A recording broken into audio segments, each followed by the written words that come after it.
Howdy all of you delicious people, I'm here today to talk about Power Rangers content, because it has been some time. Excuse me. The reason for that being is I feel that really Power Rangers Dino Fury beat that out of me. I had to watch a lot of that show, and it was a show that I didn't really like. And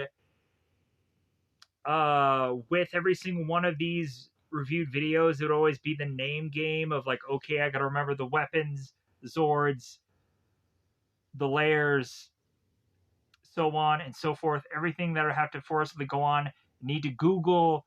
So I knew I could be close to somehow getting most of the reviews right. Hopefully. Or making stuff up at some point that just sounded funny. And I really wanted to come back to these Power Rangers reviews with the craving of them, the enjoyment of them, and the luxury. And the luxury kind of breaks down and for a couple of certain reasons, so I'll mention them. I'll not only, like, for this video, talk about some behind the scenes stuff of decisions that I made and whatever. But so, because that's just how I'm gonna roll, baby. That's how I'm gonna roll. So, luxury really goes down to when starting to put up YouTube videos of Power Rangers. YouTube would turn around and tell me names upon a list of certain seasons that were the most popular. Oh, hey, you need to definitely just cover Power Rangers Habla Habla. The next, Power Rangers Hoobity Doo. And so on and so forth. And that honestly beat the fun out of it. It really did. To the point of me just looking at that and just being like, no. I want to go on and cover certain Power Ranger stuff that I had maybe never seen before. Or go on and cover more Power Ranger seasons that I didn't give a fair enough shake to. Because really, I may not have probably enjoyed them, but I still want to just poke that bear anyways, to just be like, maybe I'll get to something that I will enjoy about that show. Because with stuff like Dino Charge and Beast Morphers and so on and so forth, I got to that point where I did enjoy the show. Even when, like, cosmetically, I was like, man, visually, like, this show is garbage. But the story, though, or this or that, though, ooh, I can get behind that. That Sixth Ranger, though, delish. So,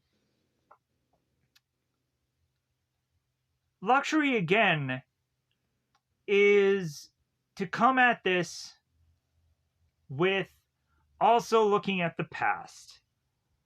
Realizing that I have gone on and covered whole entire seasons of Power Rangers Samurai, and bizarrely, it did what I think would be well. And I'm not really like, oh no, I did need to do more Samurai because it didn't. No. Samurai is really like that first season was really fun. Let's go back to it. You know?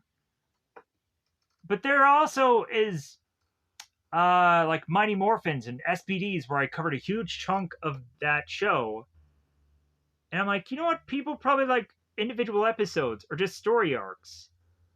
And I really just rammed through a lot of stuff. And didn't take the time to enjoy episode 12 out of 1 through 15. That's kind of where I'm going with this, the luxury. because I feel that I'm probably going to go on and come back to these reviews, especially when we get to the full-on spoilers, the old-fashioned way, with hopefully notes and not from whatever comes to my brain, because I know a lot of times I don't remember everything. Looking back on recent reviews, I'm going, yeah, you didn't bring up so-and-so scene. That was actually pretty funny. You're a moron. I hate you. Talking to myself. So yeah. So that's really where I'm coming back to this. With cravings and passions and enjoyment. Taste and enjoyment. Maybe at some point, maybe going back and covering like some good Tommy Green Ranger stuff, Reign with Evil, or whatever. Just I don't know. We'll figure that out when we get to it. At some point, I want to do a Power Rangers tier list because that sounds like a lot of fun. But I feel like I need to watch everything at that point. But so, anyways, originally this review was going to be 2 episodes of Power Rangers SPD, and then the first episode of Power Rangers Cosmic Fury. And I was like, you know what? How about you just spice it up a little bit? How about you give it a little bit more variety? How about you just do something that could be a little bit more fun? So, we have a Power Rangers Zeo episode 50, called Good as Gold. And I'm gonna break these episodes down like a little bit, and then give you my grading of all of them, and then go on to full on spoilers and kind of really break them down in the way of which that they are meant to be told, with notes and whatever scripted and all that jazz. So, the Power Rangers Zeo episode Good as Gold. I had an interest in covering more Power Rangers Zeo, but I was like, well, hopefully it's not another Gold Ranger episode. But then the further and further I started to look at, like towards the end of Power Rangers Zeo is kind of where I was really looking. I saw like a Rita episode of like, all right. And then I realized it's another Gold Ranger story. And I'm like, well, hey, like this is going to be the last Jason and Gold Ranger episode. So I'm like, let's watch it. So, firstly, in the early parts of this episode, we have Jason running in the forest. And I'm like, this is some enjoyment. We come to find out that Jason is starting to like fizzle out his powers. It's going in and out. And I'm like, this reminds me of some Tommy Green Ranger stuff. Like, this is some good writing here. And we have like Rita and Mondo, and they're fighting of who's gonna get the Gold Ranger powers. And I'm like, I'm loving this. I'm loving this episode. And then the further and further we get into the episode, I'm like, okay, like, they're kind of stretching the story quite a bit with the whole, like, all the other Rangers are at the juice bar, like, hey, where's Jason? Where could that Jason guy be? I'm like, okay, you're stretching this out. Jason on the table, having them try to figure out what's wrong with him, stretching. And then we get to, like, the real Zord part of this episode. And I was like, why? Why? There's some real lack of creativity going on in here by that point. And I was like, I really want to enjoy this episode. Don't take this from me, show. So, overall, this Power Rangers Zeo episode is definitely a thumbs up episode. I thought it at least was a good and or solid good episode. At least it's better than the episode that it follows with, which is really just a Christmas episode where you get to see old man Elder Tommy and his grandchild or grandson or whoever, and JJ. I guess JJ. And that Christmas episode does nothing. Nothing at all. But that's how they end Power Rangers Zeo. That's how they decide to end that show. I don't know why, but that's what they do. So then we get to the Power Rangers in Space Countdown to Destruction 2-parter. And oh my god. It has been some time since seeing these 2 episodes. But this story is the best Power Rangers season finale I feel that I have ever goddamn seen. Best.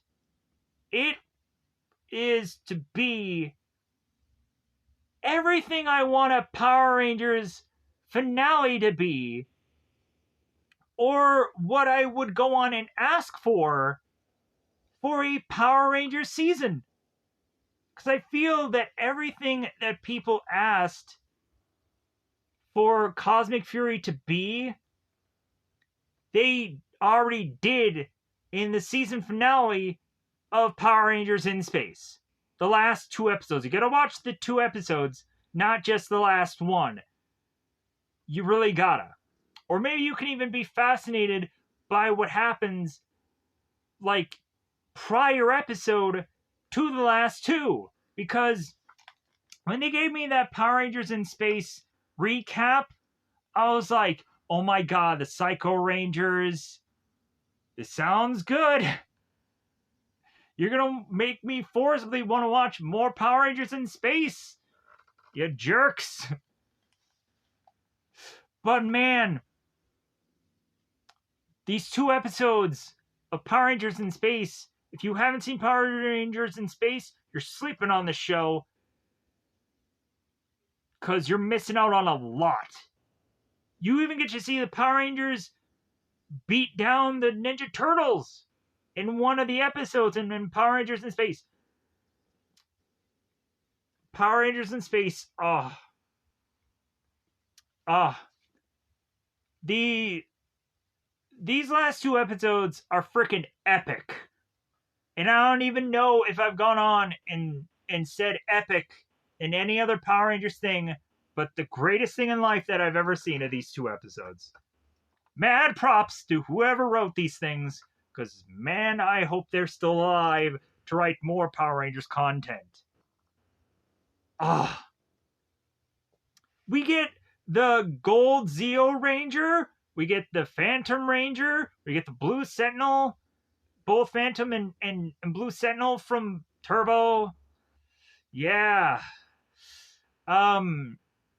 But then we also get, like, a bunch of the villains from prior seasons. King Mondo, Rita, Divatox, Quantrons, dancing with Piranhatrons, and just, we get a cluster of just non-stop Easter eggish stuff. Alien Rangers, oh my god, yeah, I completely forgot. Alien freaking Rangers. 2 episodes of Power Rangers in Space, we get everything. Everything we could have ever wanted. Especially stuff that they probably asked for in Cosmic Fury, and we got already in Space. But now let's go on and let's talk about the first season of Cosmic Fury. So, when Power Rangers Cosmic Fury dropped on Netflix, I watched the whole season in one day. Because there was, like, a few enough episodes.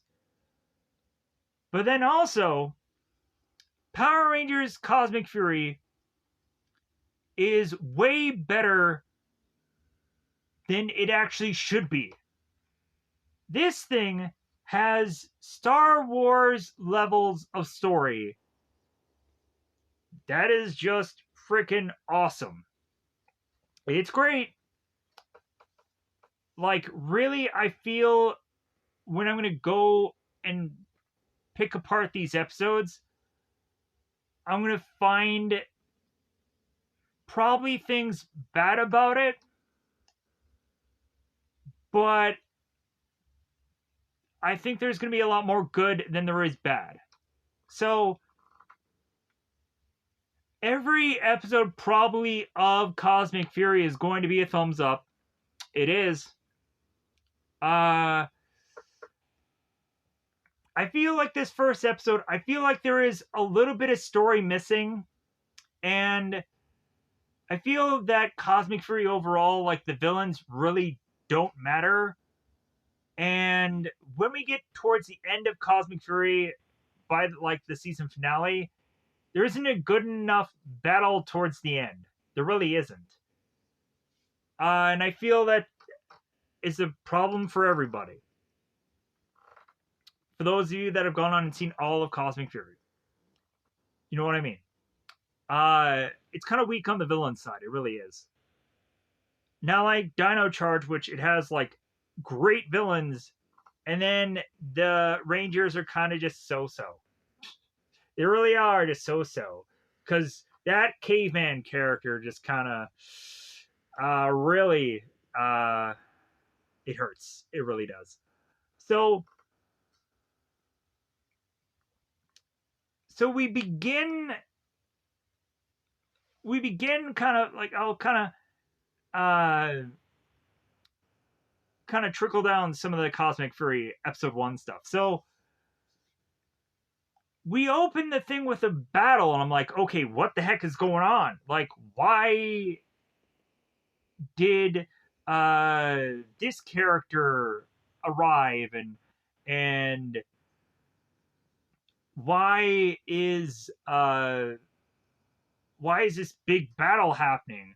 Who are all these villain characters that are brand new and are coming in and kind of telling us their backstory, and why should I care?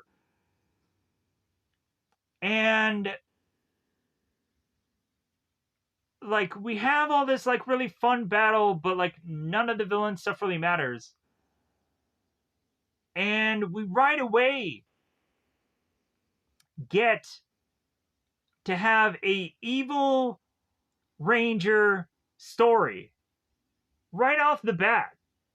And I'm like, all right. Give me something that I always liked about Power Rangers. All right. Let's see where this goes. And we really have the kind of other season Power Rangers come back and really have like a full story here. Like, it's not like they're just there and then they're gone. No, like Billy Cranston from Mighty Morphin is in a good chunk of this show. And I was like, all right, like, great. Like, I'm sure probably David Yost is like, man, this is a lot of Power Rangers that I'm doing. Like, but I'm sure also he's like, no, like, I wanted some of that. I wanted to come back. Like, I wanted to really come back when the time was right. Who knows? Only David will go on and tell us the truth at some point. But we go on to having this first episode, really the Rangers fighting against Ollie. More so than Zed. And I'm like, okay, like, I'm fine with that. Like, the best thing about Dino Fury was Ollie turning evil. And we really find that, like, in Cosmic Fury, it felt that they really listened to all the fans' feedback from Dino Fury and made a better season for it.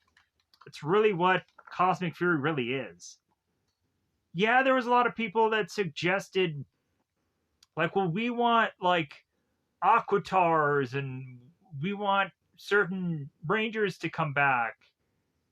And every time I'm sure anybody would ask, like, well, hey, where's Tommy? Because that's always the thing.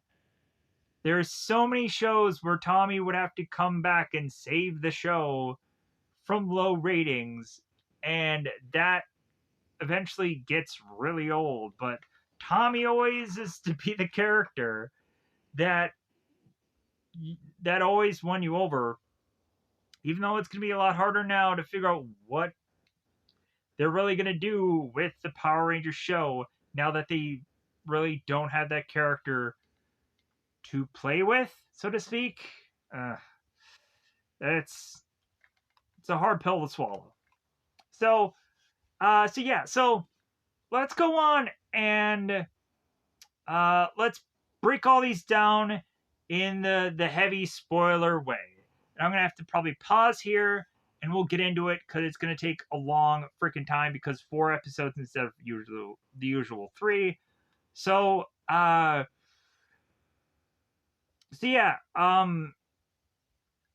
Cosmic Fury is thumbs up.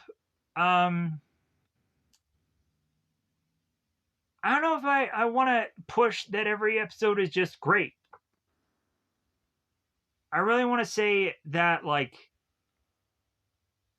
this first episode is solid good, if not better, is how I want to approach the Cosmic Fury episode. That probably doesn't feel fair, but I feel that I want to go on, and the further I kind of break down Cosmic Fury, there might be a bigger upswing somewhere.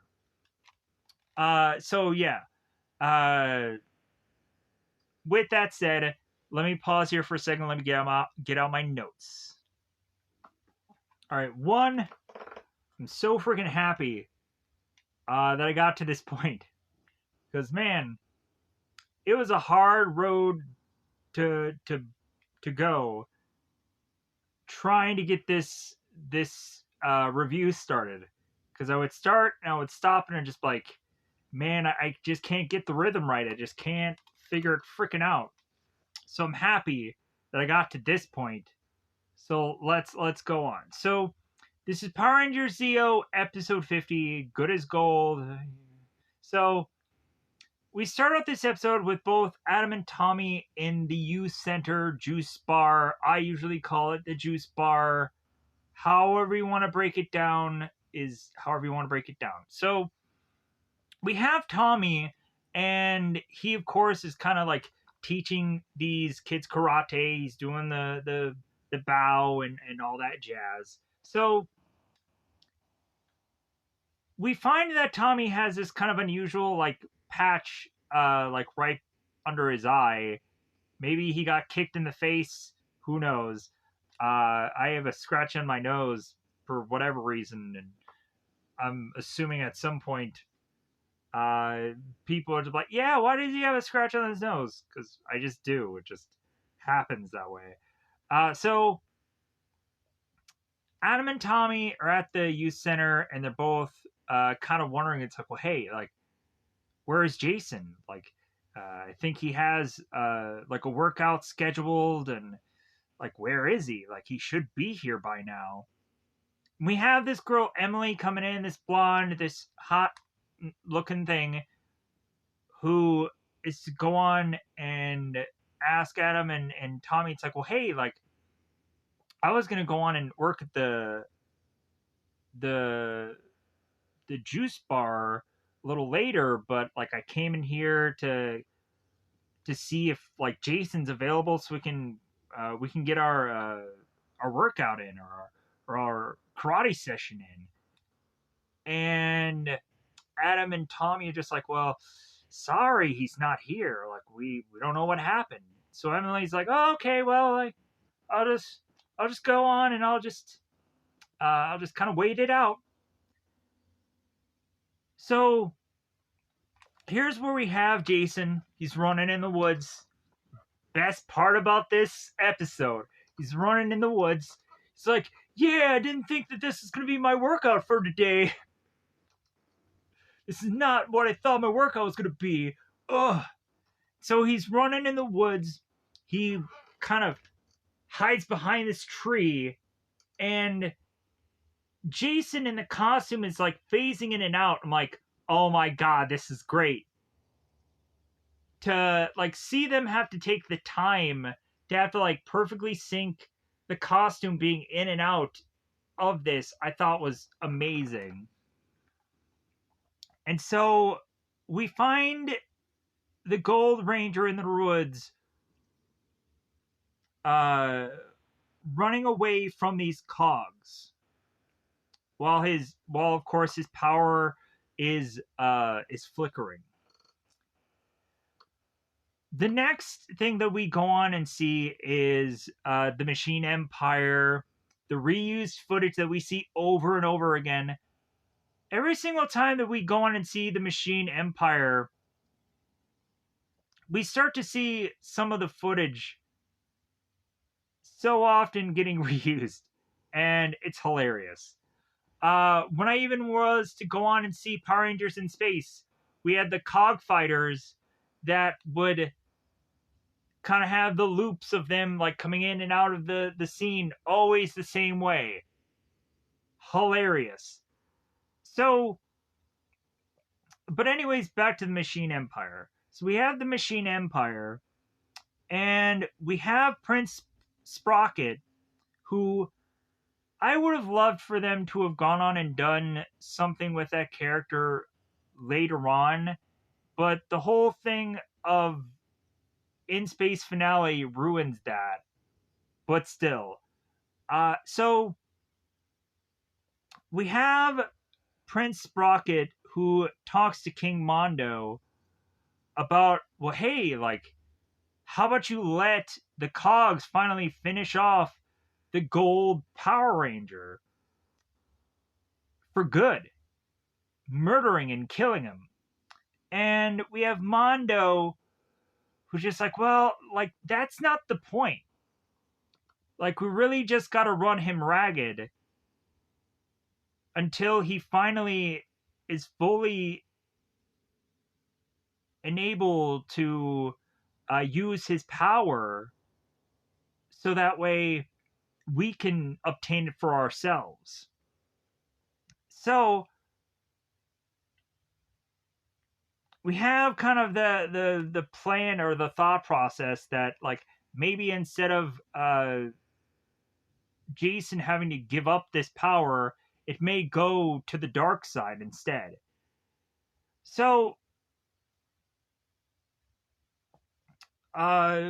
we then have Rita and Zed who appear in front of Jason / Gold Ranger with flickering power in the woods.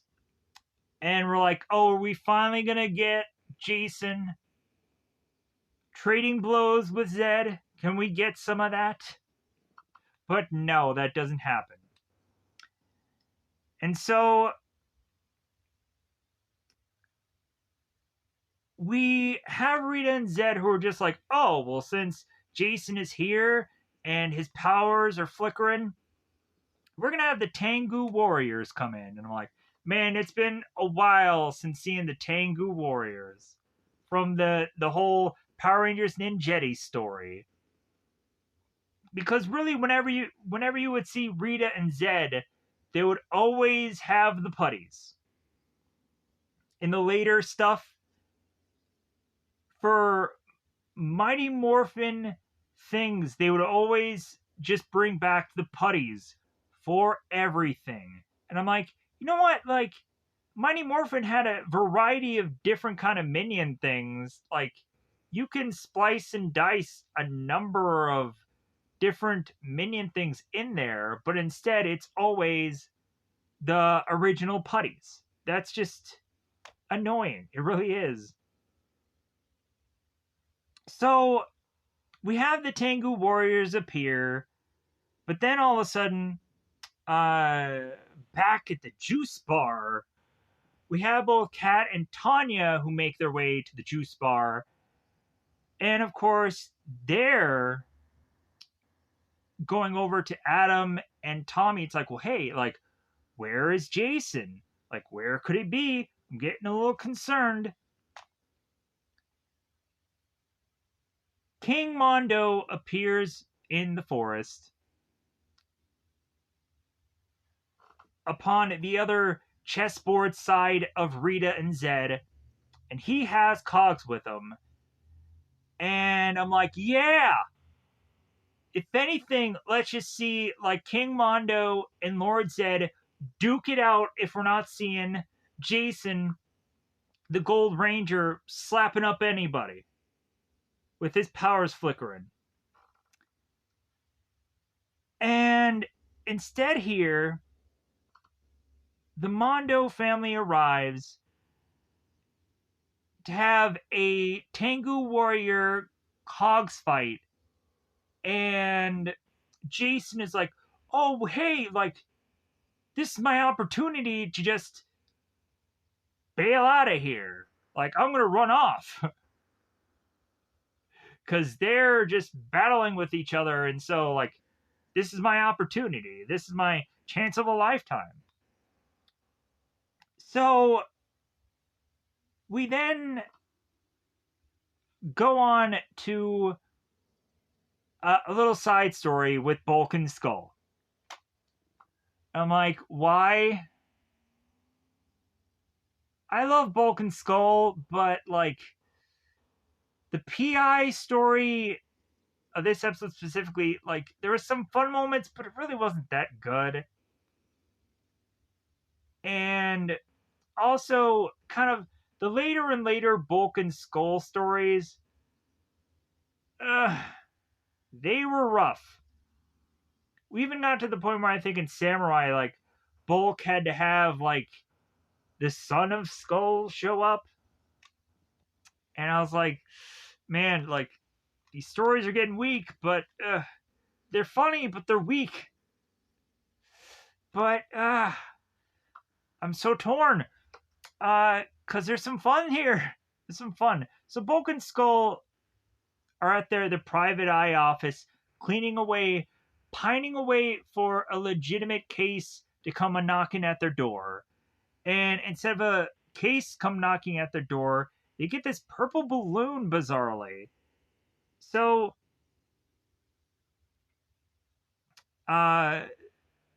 we find out that Bulk and Skull have their detective diplomas, and they're cleaning them. And this purple balloon comes floating in and pops right in front of them. And they find this note within the balloon addressed to IK, wanting to meet them at the park at a certain time and whatever. So they're like, well, okay, I guess we got to go to the park to find out what the heck this is all about. So Jason is to make his way to the juice bar. And instead of going on and passing out in Emily's arms like he probably should have, so that way Emily could just be like, oh, I guess I really do care about Jason, and I want me some of that.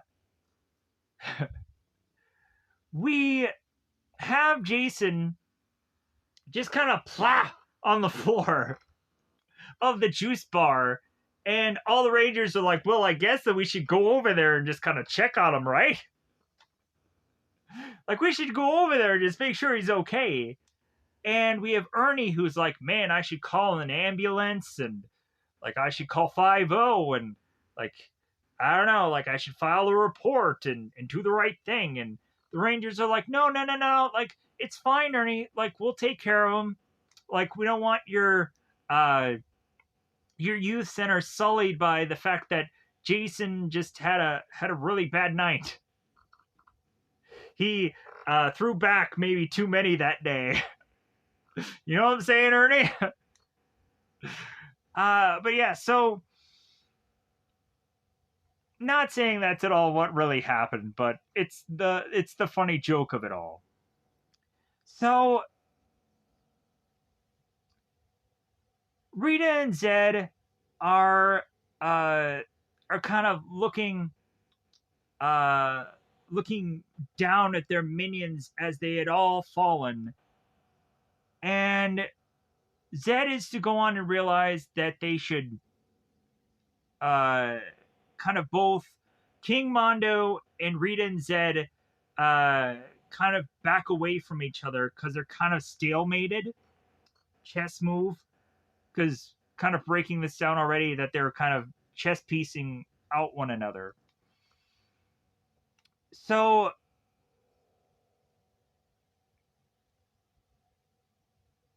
we now we're at the power chamber. Jason is getting analyzed as he's kind of on this like weird like analyzing medical contraption thing, bed looking thing that comes seemingly straight out of like a Star Trek episode. That's kind of what it looks like. It's really weird looking. So determining Jason is losing his powers. I'm like, wow, really? That's what we had to determine? We had to take so much time to figure that out. In a table that looks scientifically weird.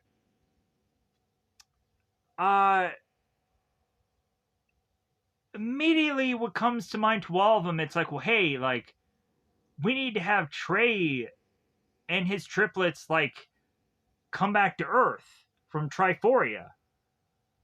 Like, we need, like, them to just come back. I'm like, hey, man, why don't you just come up with another human being that can just take Jason's Gold Ranger power? But I guess, like, the only person that could fit the bill of holding that Gold Ranger power is Jason, and Jason alone from the human race. So we cut back to Rita and Zed, and Rita is all of a sudden upset 2 years later about how Zed kind of quickly, stalematingly gave up on that fight against King Mondo. And they went their separate ways. To have even Rito, who's kind of questioning Ed instead of Zed, I'm like, well, hey, man, like, maybe you're not really the Zed that we thought you were. And so Zed's judgment is that, like, well, hey, I have the ultimate plan. And I'm like, really? We really just always come down to the fact that the reason why they fail was because they had 30 other plans that are probably not even going to work out anyways. Well, I wanted that plan to fail because I had this. Sure you did, Zed. Sure you did. No, I hoped that that plan was a miserable failure because that was only plan C. I have planned bajillion other ones lying in my wake. So back to the Machine Empire. We have a lot of cutting going on. It's just cut, cut, cut, cut. Machine Empire, we have Clank, who is aware that the Rangers are going to have a message being sent to Triforia to try to contact Trey. Because the Rangers were at the power chamber and they're saying, well, obviously, like, if Jason is losing his powers, we need to call back Trey and his triplets, and like we need to get a hold of somebody at Triforia. So Clank is to have intercepted that message and hear all about it and make Mondo aware of it. And so Mondo is to just tell Clank, it's like, well, like, we're obviously just going to activate the laser alarms to be all over the Earth to have them tell us whenever Trey is to arrive on Earth. I'm like, wait a minute. Like, you know what? Mondo, you could have really cut Trey off at any point. You could just be like, well, hey, like, if, of course, they're going to call Trey back up from Triforia, how about we send a ton of cogs and cog fighters and try and shoot him down if he's coming with Pyramidas, or he's coming from a ship to Earth. We'll cut him off before he even gets here. Could have been that. But no. Mondo, like, we could have just been like, hey, like, we have some connections of cogs at Triforia, and we're going to murder Trey and his triplets. We're going to murder them there and solve our problems. But no, Mondo doesn't do that. So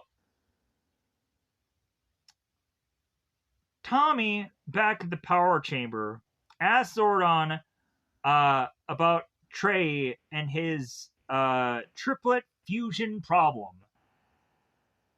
As they continue their concerns about Jason and his horrible health, that he has to sit on the Star Trek the Star Trek table.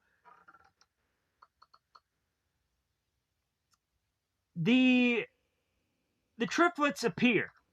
Trey and his two other brothers appear conveniently, but we find out that the three of them tried absolutely freaking nothing to combine themselves back together. Because who knows what they really did between the last time we saw them on this actual show. They probably just sat on a couch and were just like, hey man, like, we can't figure it out. Like, the only one plan that we can actually think to even do is just too hard.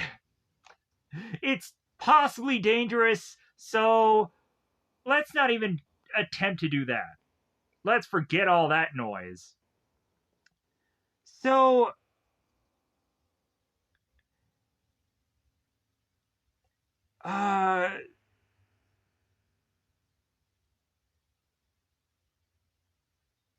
we realize that Trey in his triplet form cannot go on and receive the Gold Ranger power, as Zordon has an idea of a planetary unification beam.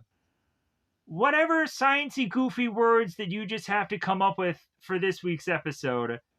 Sciencey planetary unification beam.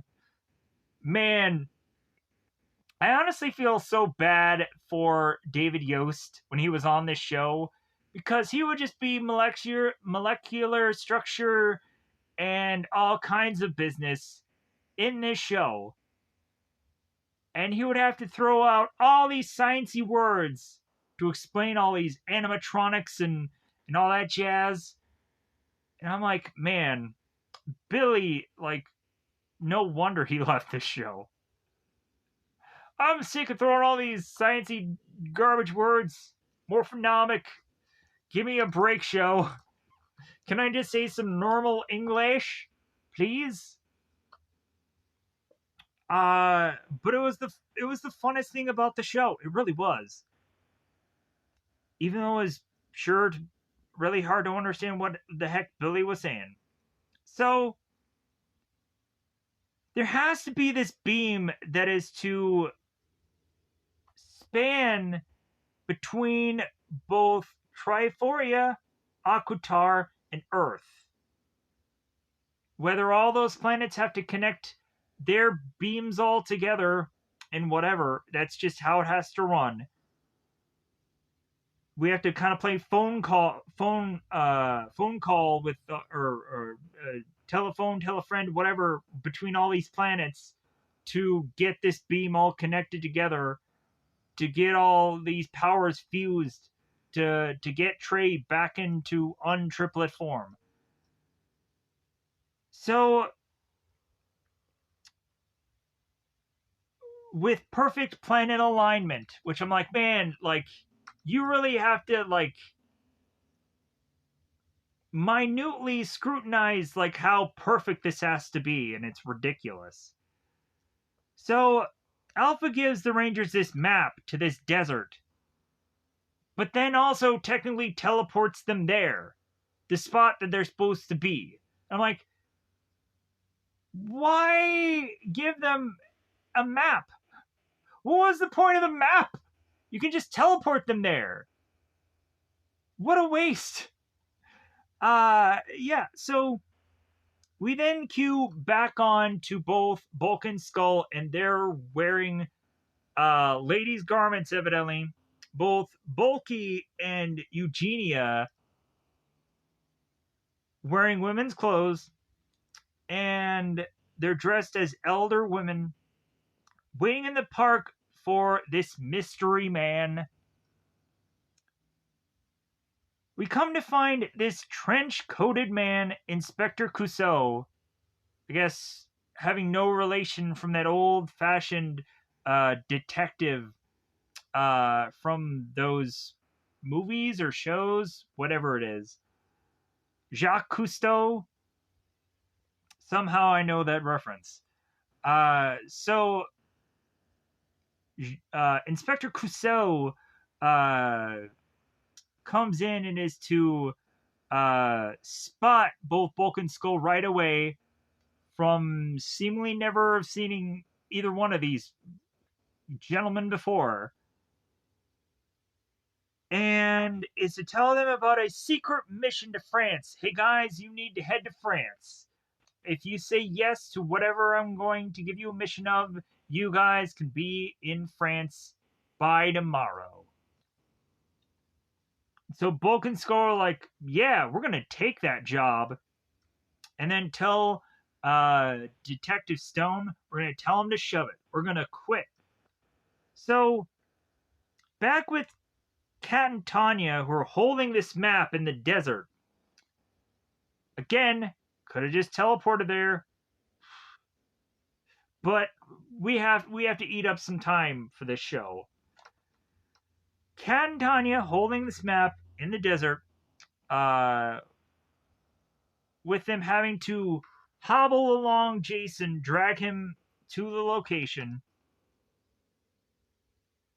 We find a alarm that the Rangers could not have known existed being tripped, queuing up King Mondo, just like, okay, guys, we know where they are. Get them. Sick the cogs on them. That's all we really got for this show. Just cogs. We didn't bother for a monster for this episode. So, Tommy points to where exactly they need to go as the cog fighters arrive and do their usual camera loops like they always do to reuse footage. Jason desperately needs to summon the gold power staff so that way they can start the ritual of Jason giving back the powers to Trey. As the rest of the other Rangers morph. Now, we do not have all 6 Rangers present here. We are missing Rocky. Rocky will show up a little bit later, saving Jason, and really that's how it should perfectly have been written. And that's how it rolls out. So, we have, of course, the Rangers who are going on and fighting the cogs here. I'm like, this is really lazy. This just feels lazy. This is just kind of eating up more time. And immediately when I saw this cog fight, I'm like, this feels really lazy here. I'm like, you couldn't have given me like a Master Vile character or somebody to just make me quiver in my boots besides the cogs.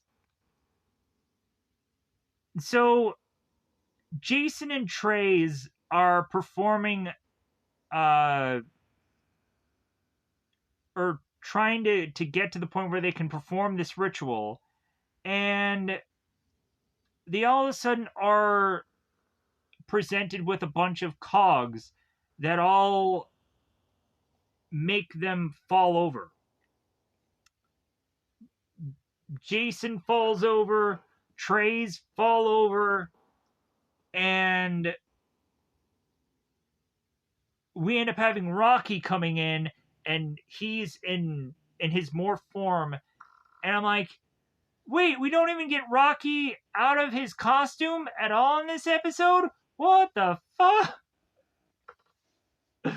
Like, maybe Rocky had better things to do. Maybe Rocky was like, you know, I'm sick of Power Rangers at this point. So, or maybe Rocky was busy. He had other things going on that week. So, Rocky shows up, saves Jason. I'm like, yeah, that's how it should be. Yeah. That was good writing.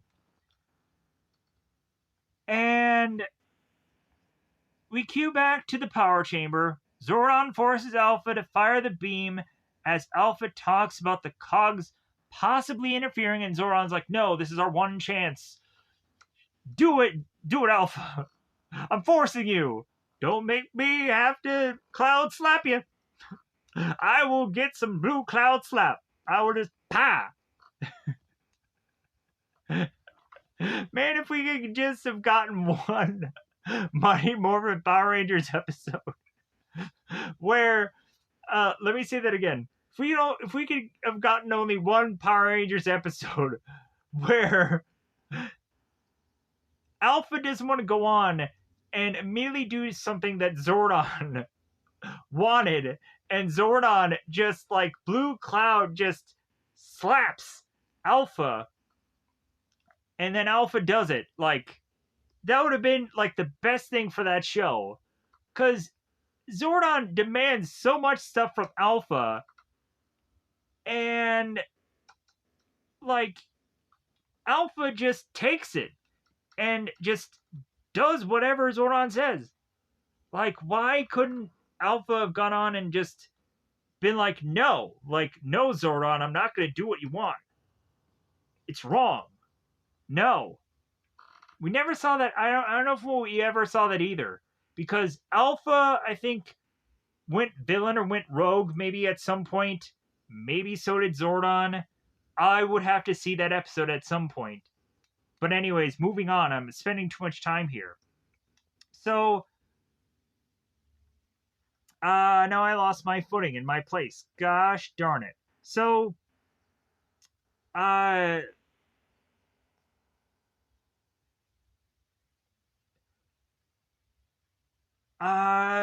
we have a convenient black triangle drawn of where Jason is supposed to be and the 3 trays are supposed to be. It's cheap. So we have Jason in the center. He's holding the gold staff. We come to find out, I guess, the trays honestly have a little guff going into certain Comic-Cons or conventions or whatever, because it seems that, like, they would force people a lot of money, supposedly, to do that kind of same pose. And I'm like, yeah, if that's the only thing that they're known for, like, they might as well get every nickel and dime and penny they could get out of that one thing that they're known to do. But a lot of people could be upset about it. That's fine. But then also the trays, I guess, kind of turned around and were upset by how they're kind of treated in conventions and cons and whatever, and how they should be more important to the, I guess, the Power Rangers brand. And I'm like, really? Like, how many episodes were you guys really in? I don't know about that. I don't know. But again, like, I get the gold Zeo Ranger was really really a big thing. They even had him in space, but yeah, it's just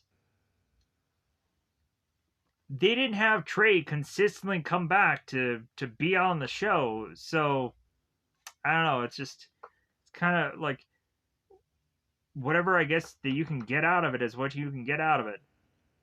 But anyways, moving on. So Trey gets his power to become one again and joins the rest of the Rangers and starts duking it out. I'm like, okay, like this is cool. Like we finally have the Gold Ranger duking it out with the rest of the crew. And then we have giant King Mondo and his cogs appearing to fight the Rangers. Because eventually, instead of having King Mondo like stomp on all the Rangers while he's being huge, like that would have been a smart play, but no. So giant Mondo and Cogs as Tommy is to call for the Zords. Betray is like, oh no. We're not doing that in this episode. We gotta fight fire with fire, and instead, if they're big, we need to be big. So I'm gonna call upon my staff to just make us all giant. Everybody put your hands in, and we're just gonna become giants. Why? That was so dumb. For whatever reason. So, they literally say, like, make us grow, and they put their hands together. So, the Rangers are fighting now Mondo and the Cogs, and we have both Rita and Zed. They're kind of looking on from the distance. We also have Jason, who's like, yeah, no, this sucks. And a number of other reactions that he's not really stating every little detail about what's really going on. And you can probably tell that, like, his stuff was probably shot, like, out of frame and disconjointed with all of this other stuff that's going on. So we have both Tommy and Trey who are going to do a double team move against Mondo. And I'm like, okay, we have Tommy coming in, and he does this like kick, this drop kick or whatever against Mondo. And then when Mondo turns, he's met with a Trey punch in the face. And the punch in the face, bizarrely, has this weird impact to it. And then Mondo is like, "Brr!" And he falls backwards, and his crown falls. I'm like, oh my god, that was pretty sweet that the crown fell. Like, that was a good way to end that fight with the crown falling. Very symbolic, very poetic. So, we now have to go from that moment and turn around. And we're back with now, oh, and also Tommy and Jason both thumbs up one another, like, yeah, like, you guys did it. Yeah, we did it. We all did it. Thumbs up moment. Because we're both out of frame from one another. We can't, yeah. We can't knuckle one another. I made myself laugh. I'm sorry. So, back at the Private Eye office, where Stone is now upset with Bulk and Skull, because they are quitting being detectives for Detective Stone. Rita and Zed gloat to Mondo about Mondo's defeat and give them a little gift. Give the Mondo family a little gift. I know I haven't mentioned much about Queen Machina and Clank and Sprocket, but the whole family's there. The whole gang. So we quickly find Zed and Rita, and I know the RV has a legitimate name, but I'm just going to call it the RV because it's easier to just get out of here with. So we find the Rita and Zed, give the Mondo family this gift, and then they run off to the RV and they drive off as quickly as possible. I'm like, okay, there's got to be something to that gift. And so when Sprocket starts to open it, like the gift starts to spark. I'm like, man, you should not be opening that gift even more. And we come to find that the gift explodes and we find the whole Mondo family in pieces. And I'm like, all right, like this is a cool way to just kind of finish off these villains and write them off, but we eventually see them in later seasons. But that is how we're kind of doing this here. So, the way that this episode finishes off, we have both Tommy and Jason, and they're together. And I really don't know if at this point either one of these characters or actual actors really like one another at this point. Because there's a lot of times when I found out like Jason and Austin like really didn't like one another. They really didn't. But I think when Jason David Frank passed away, we had Austin who's like, well, hey man, like I'm gonna say my piece about Jason too. But so we have Tommy and we have Jason both kind of reflecting on the fact like hey, well, like both of them at some point started to lose their ranger powers. And Jason's like, well, yeah, well, like I'm gonna have a lot of free time on my hands, and when also looking at that free time, I'm looking at Emily over there. And so Jason runs off to talk more with Emily. And then Tommy's like, well, yeah, I guess that's great. You can just run along now and just no longer be a Power Ranger. But then Tommy's looking at Kat and just be like, well, I can run off too often into the sunset with Kat. And so that's how they kind of finish up this episode. So that's Power Rangers Zeo episode 50. Let's get to some in space after I adjust myself here because, whew, talking for an hour. So up next we have Power Rangers in Space episodes 42 and 43, Countdown to Destruction. I think that's what it's called. More than likely there might be a word in there somewhere that I probably did not say correctly. Whatever. So we start out this episode with Dark Spectre, who is formerly Malagor from the Power Rangers Turbo film. A villain that they not only put in a lot of this story, but then also put him in the comic books, and it's Malagor, but it's Dark Spectre. And I'm like, why couldn't they have changed the look of this character somehow? I don't like that it was Malagor and Dark Spectre. If they would have gone on and had the Malagor been Dark Spectre in the Power Rangers Turbo movie, I would have been fine with that, but rewrites and what have you. Just frustrating. So, Dark Spectre is talking with Astronema about getting his evil army together. Like, hey, we need to get to stepping. Get everybody out there beating up on the good people, and the numbers game will happen. You know what I'm saying? Get to working.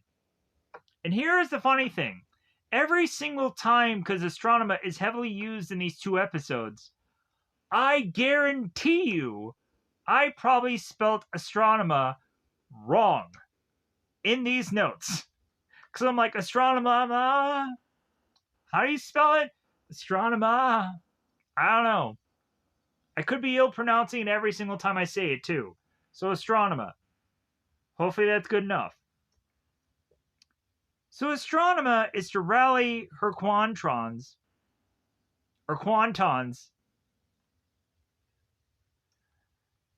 to to do this whole speech about love and happiness, we gotta just beat that out of every single race. Not only the human race, but then the alien races also.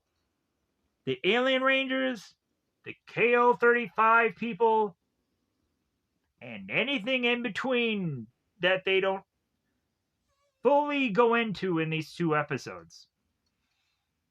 We just gotta beat the love and happiness out of them. So we then see the Dark Fortress, and they're releasing all these Velok fighters. Velok fighters? And I know also throughout all of these notes I spelt Velok fighters wrong. So I'm probably just gonna, for the rest of these 2 episodes, I'm just gonna call them the fighters. And you'll know what I mean when I say those words. The fighters. You'll know it's the Velok fighters. Because I spelt it wrong, I don't know how many gosh darn times, because we have to have goofy names in Power Rangers episodes. Moving on. We queue up back to the Machine Empire. The reused footage that we've used far too often. And we have Mondo, and he's getting together all of his massive group of cogs for them to get ready. And then we travel to some other distant planet. I would hope it was Aquitar, but I can't guarantee that information in my noggin. We come to find that the Alien Rangers are fighting against Piranhatrons with Divatox and Rygog just relishing in the victories that they are having here. Back at the Dark Fortress, we have Elgar, who is telling Astronema that both Rita and Zed are on the phone. Basically. Like, hey, like, Rita and Zed want to talk to you. They're on screen. And Rita and Zed don't want anything to do with Astronema. They don't want her help.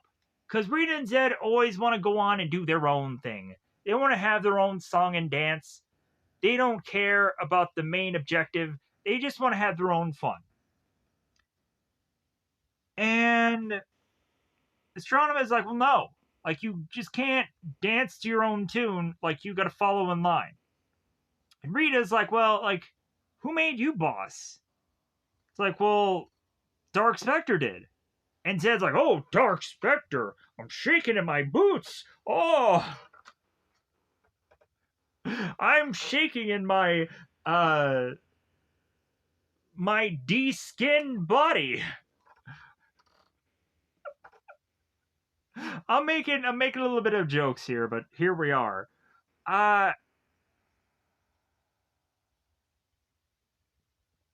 So after Astronema goes on to kind of force Rita and Zed to just kind of stay in line here, she turns to Elgar and tells him, like, well, hey, I want Mondo and I want Divatox to kind of be the next people we talk to. Astronema looks on at Zordon to find that he's running out of gas. Seems that he's pretty close to the end. So Astronema is just like, yeah, like, you're running out of power. And oh, look at your Phantom Ranger, who's at the planet of Eltar, I'm hoping. Like, look at your Eltar, your home planet, as well as the Phantom Ranger's home planet. Isn't that a coincidence? Shouldn't he be your son, Zordon? Is he your son, Zordon? Oh, you never reveal that? Even in the comic books? You kind of just give him, like, this costume and that's about it. You kind of explain who he could be in the comic books, but then you don't full on go in depth about it. You don't go in depth.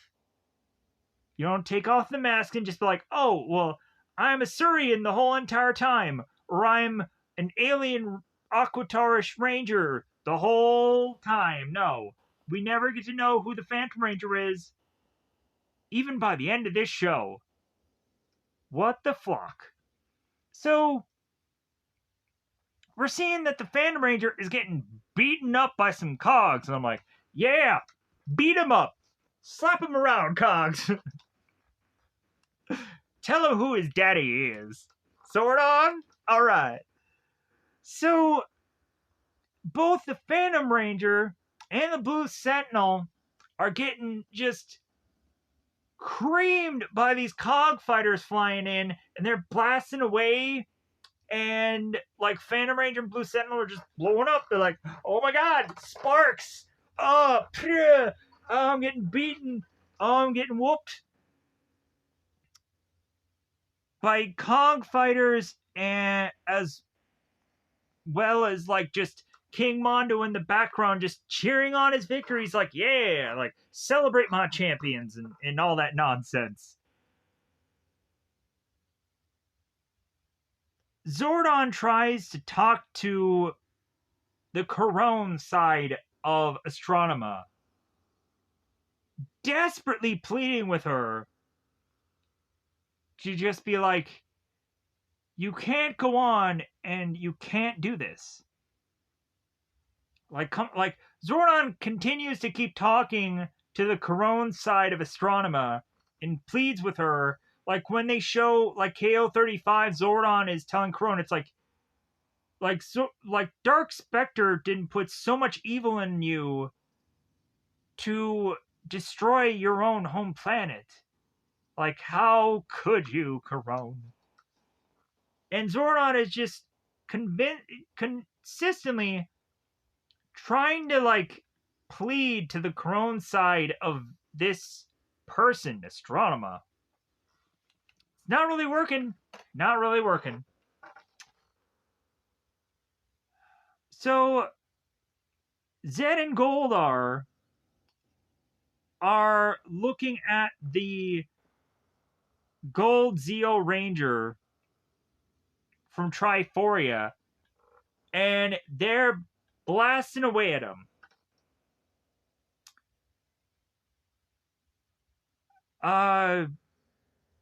We then, I'm hoping I'm doing this right.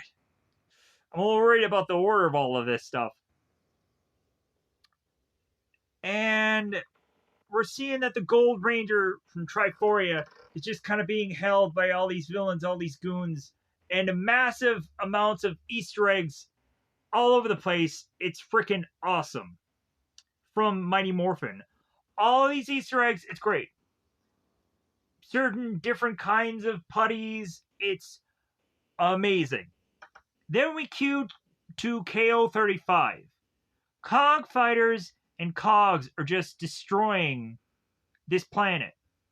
Because there's no real threat here. The rebellion of KO-35 is like, hey man, like we're outnumbered. Like we're just gonna sit in our little tents and just hope for the best. We're gonna freaking die here, buddy. So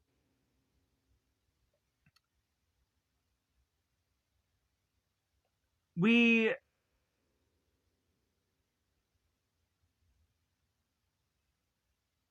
have Zordon again. He's pleading for like, you can't be this evil to not want to like save your own home planet. How could you, Corone?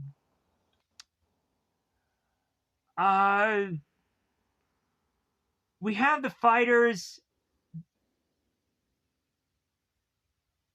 Oh no, so yeah, so let me pedal back a little bit. So Zane is going on and he's talking to the KO-35 leaders, the Command King characters, and he's telling them, it's like, well, hey, like, like, we're not going to win this fight. Like, our planet is doomed. So Zane is like, well, I'm going to try to come back with the rest of the Rangers to save KO-35. And in my brain, I'm like, dude, like, the Rangers are already dealing with their on Earth. And I don't even know that yet. I'm like, they have their own plates full of whatever stuff that they have to deal with to even think about KO-35. F KO-35, F that place. So Zane is like, well, hey guys, I'm going to leave. Best of luck. So he gets on his glider and he goes off to find the Rangers, his Galaxy glider. And he's making his way to hopefully find the Astro Megaship. And the fighters arrive and they see this Galaxy glider with the Silver Ranger on it, and so they're like, wait man, we're gonna shoot him down. I'm like, why wasn't this from the Power Rangers Zeo episode? Why couldn't that have happened?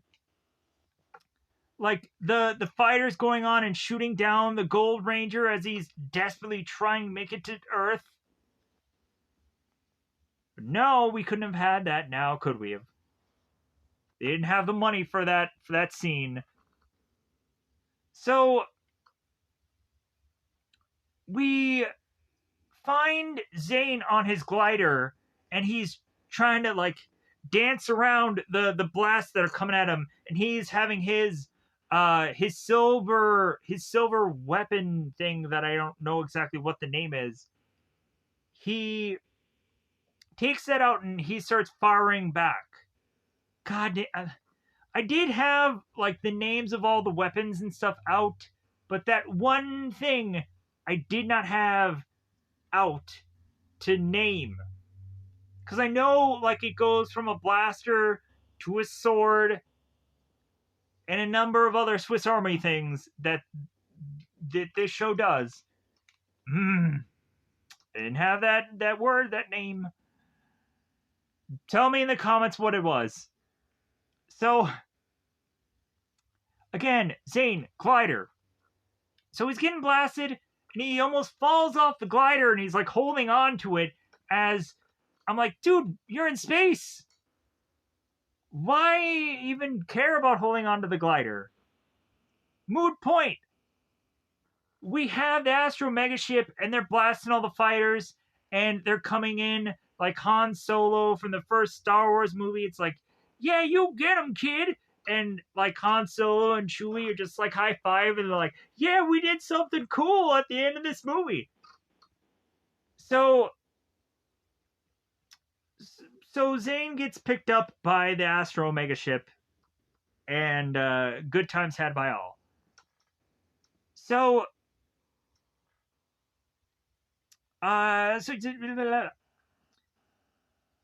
Zane updates Andros on the losing battle at KO-35.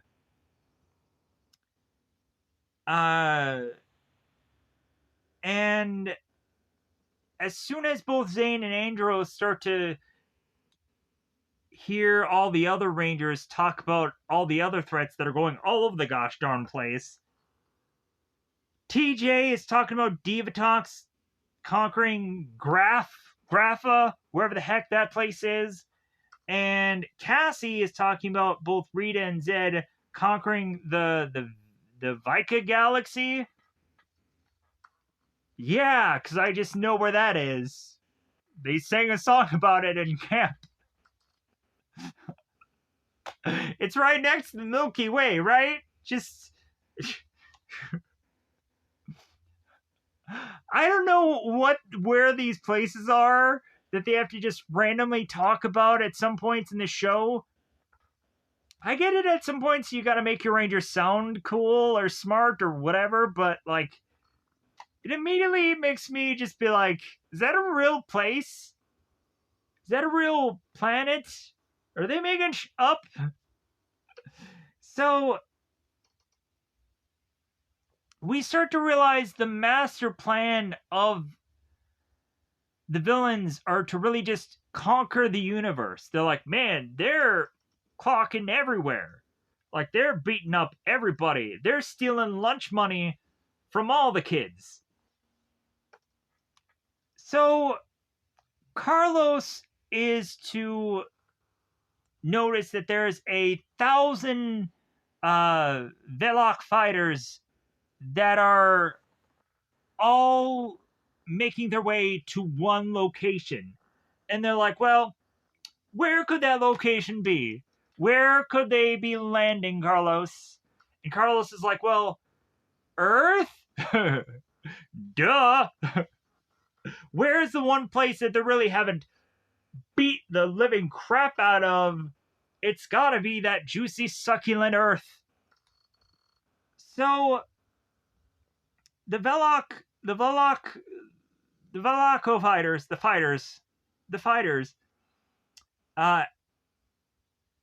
and Piranhatrons on the bikes are just annihilating Earth even worse than Godzilla did. They're blowing up buildings. The Piranhatrons on bikes are like knocking down people, just going like, yeah, we came to just destroy this planet, and there's no hope for you. Not even the Power Rangers are gonna save you. Yeah, building this up way too much. My apologies. Wreaking havoc on Earth. We desperately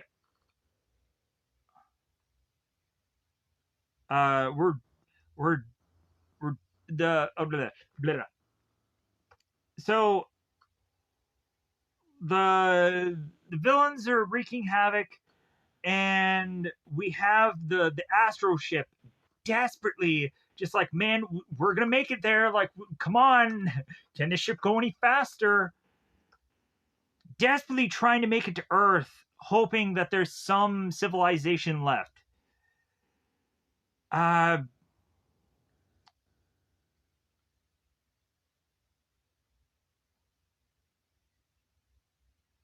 We have the Astro Mega ship that is desperately using its mega lasers to try and cut down some of the threat here.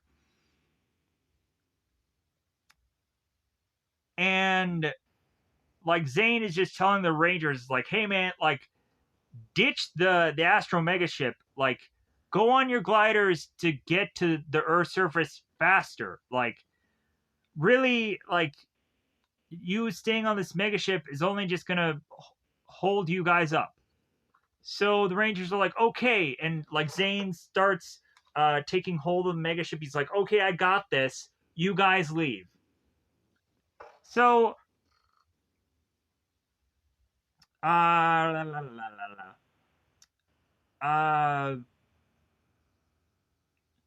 Andros gets blasted off of his glider. He falls off and is ending up getting clocked by all the minions of either Quantrons or Piranhatrons that he could see. And we start to see all the Rangers getting freaking clocked by some minion foes. And it's awesome. It's legitimately, I'm like, man, this is like an onslaught, and this is great. Just the minions are just laughing at the Rangers. It's like, man, I can't wait for my life story to be on A&E. The Quantron that destroyed an empire, or the Piranhatron that held victor over the Power Rangers. Let's get his life story. And then the story of the putty at 11.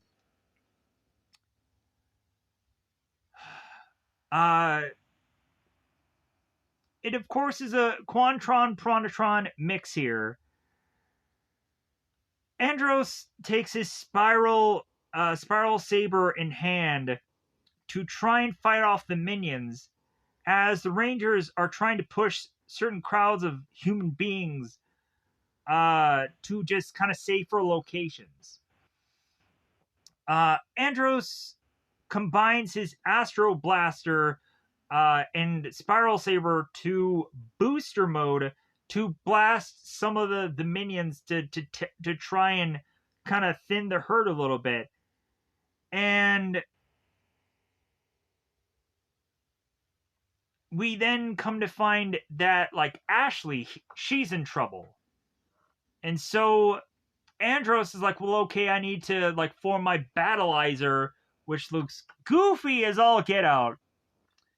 But, like, they try as much as humanly possible to make this thing look cool. But it just looks so freaking goofy. It just does. So Andros gets into his Battleizer to save Ashley here. And then we meet Darkonda. Didn't really know much about this character and never really cared about his character in the Power Rangers in Space show. Because I don't think really ever did anything to get my goat. So, Darkonda arrives out of nowhere and fires. And so, missiles are fired from Andros' Battleizer to try to take down Darkonda and the Cogs and minions and such. And does a pretty good job, but then Ecliptor comes in and spots the Red Ranger. It's like, well, like, I'm going to shoot you down with my sword. And the next thing we see is Ashley is checking on Andros. And like, we just have, like, the team all get just blasted here. From both Ecliptor and Darkonda having to have all the Rangers just demorph. That's how powerful this attack was.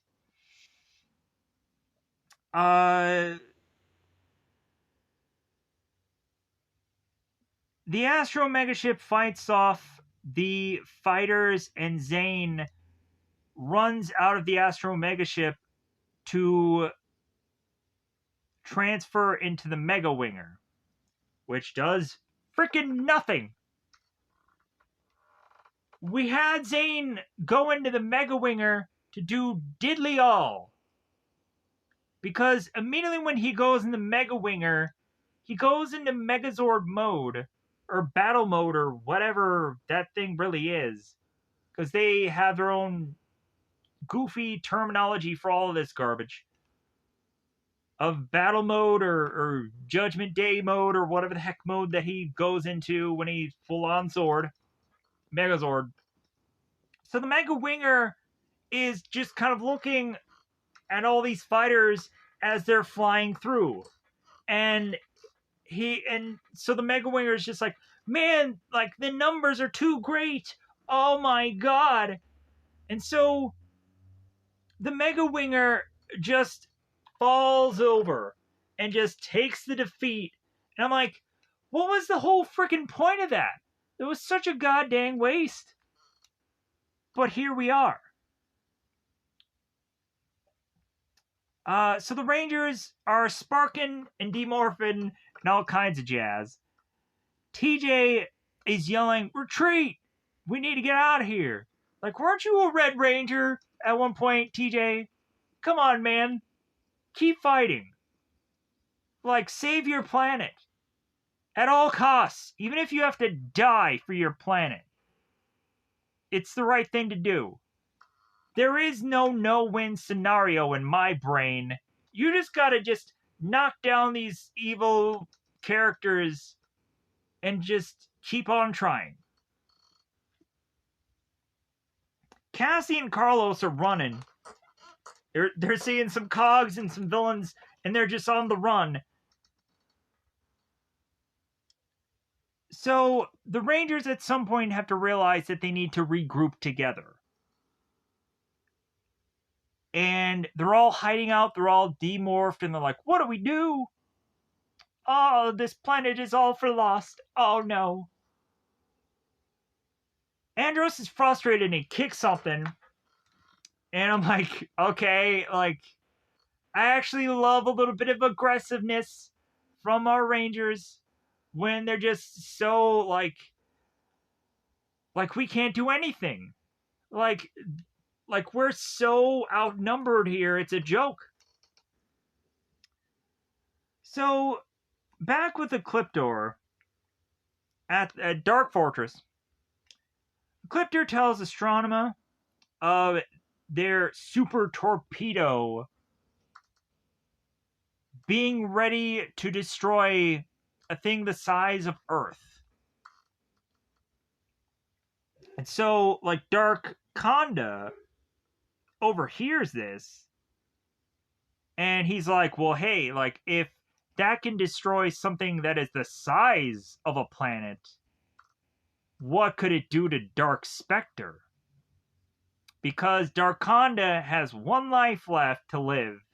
And he's like, you know what? Like, I want to be the guy that takes out Dark Spectre, hoping that everybody's going to turn around and lick my boots. Which I'm like, no, that's not gonna be how it works. Everybody's just gonna pat you on your head for the good job that you did, but then you're just gonna be a third wheel for the rest of your freaking life. No one's gonna give a crap about Dark Conda, as well as I won't. So,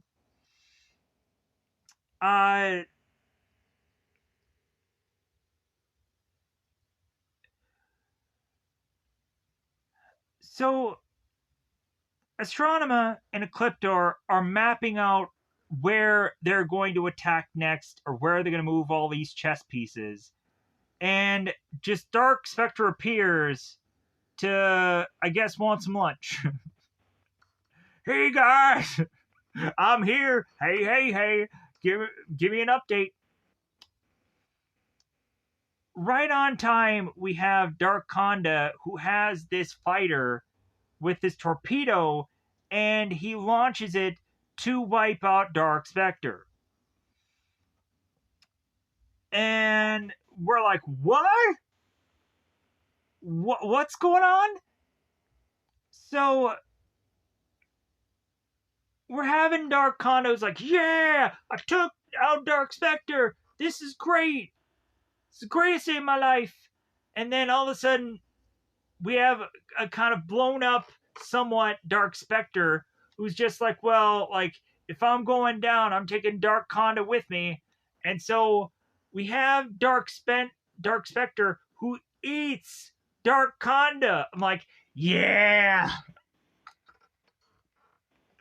This is so like Jaws. It's freaking awesome. And I'm like, this is so goofy and cool. So back with the Rangers, they all of a sudden notice that on the planet Earth, like, there's these weird rocks that are all like falling meteors that are kind of that are happening to the planet. And so they're like, well, where are all these rocks coming from? And funny about the rocks, Paul Schreiber, the guy who played Bulk on the Power Rangers in Space show, he mentioned a little funny little note that I probably mentioned somewhere else. But Paul mentioned there were a lot of times during the Countdown to Destruction episodes where there'd be some like rubble. The rubble, of course, would just be these foam pieces. And there would just be a lot of times where the guys would realize that, like, the foam kind of flipped the wrong way. And so you got to actually see the foam instead of, like, the rock or the rubble or whatever. And so they would have to go on and numerous times over have to reshoot things just because of some goofy foam piece that revealed what it actually was instead of real rubble. So that was kind of a little funny little little note from this here. Uh,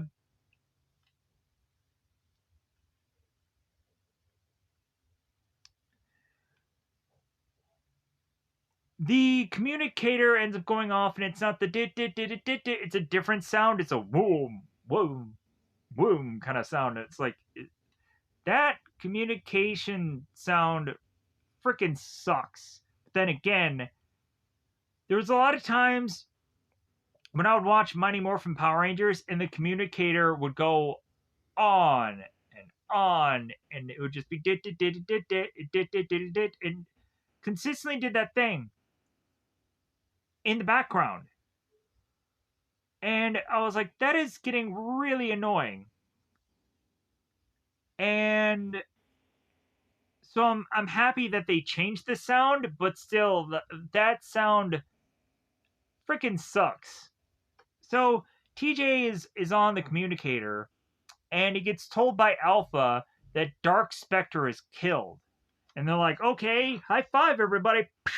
Win one for the good guys. Even though really we're still looking at like our planet getting viciously just taken over and overrun. We got to get our wins where we can. So we now have to question, it's like, well, hey, well, like, if Dark Spectre is dead, who's new on the villain side of being in charge? So we have Ecliptor, who appears in the sky, who makes everyone aware through a number of different planets in a number of different ways, probably, letting everybody know that Astronema is to be the new head villain, is to have her new reign, as the Blue Sentinel and the Phantom Ranger look on, and Trey and Rita and Divatox are all seeing all the minions bow down to Astronema. And Divatox is like, well, hey, like, you work for me. You don't bow for her, you work for me.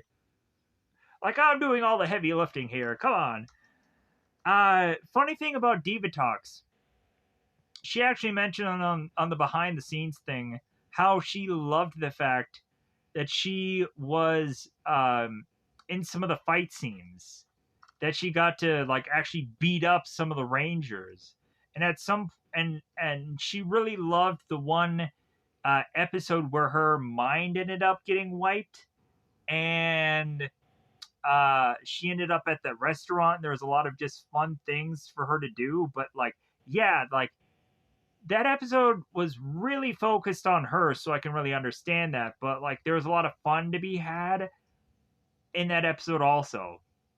But anyways, uh,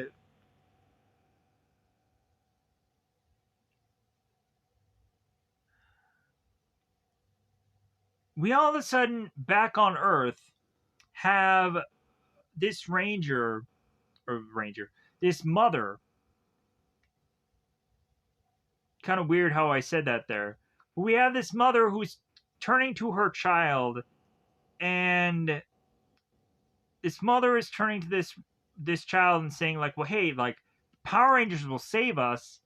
And we have one of the Rangers like overhearing that, and she's like, yeah, they're not. They're really not. But thanks, Mom, for giving that child false hope.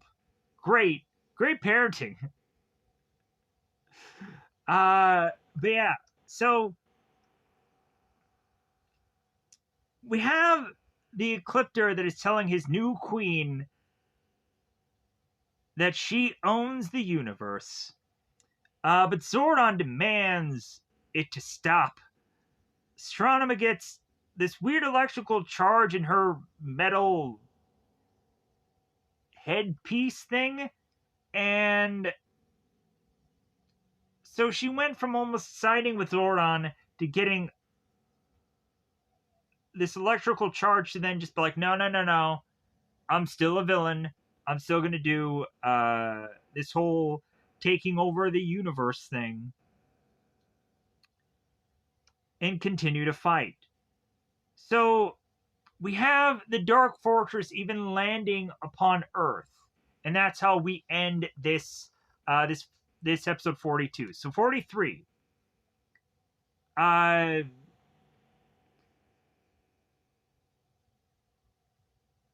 we start to see the Rangers in the backgrounds of a lot of these shots here, and we're seeing the Rangers feeling very defeated as a lot of the other humans are getting grouped together by these minions. And Astronema is to come on Earth to let all the humans know of the Power Rangers' failure and wants the real Power Rangers to come forward, or she will destroy the planet.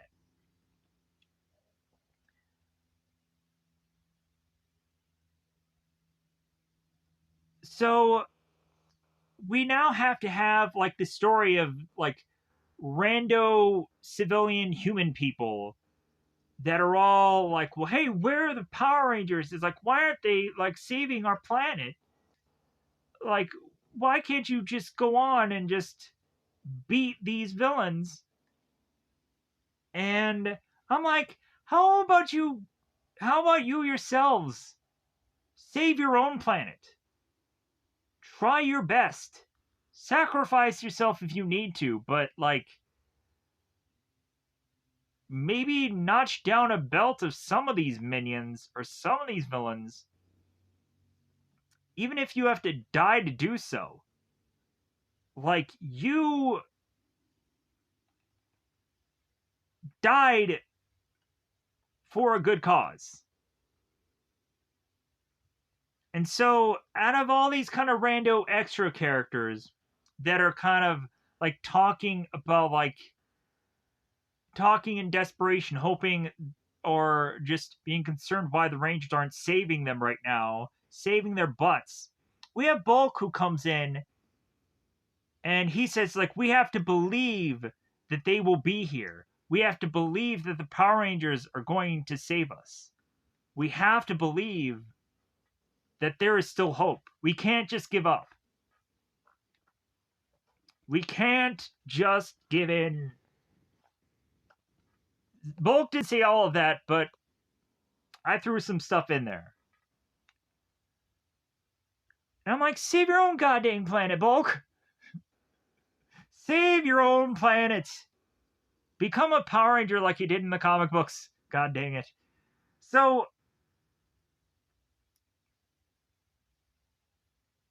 Ashley and all the Rangers are feeling defeated, seeing that everyone's counting on them.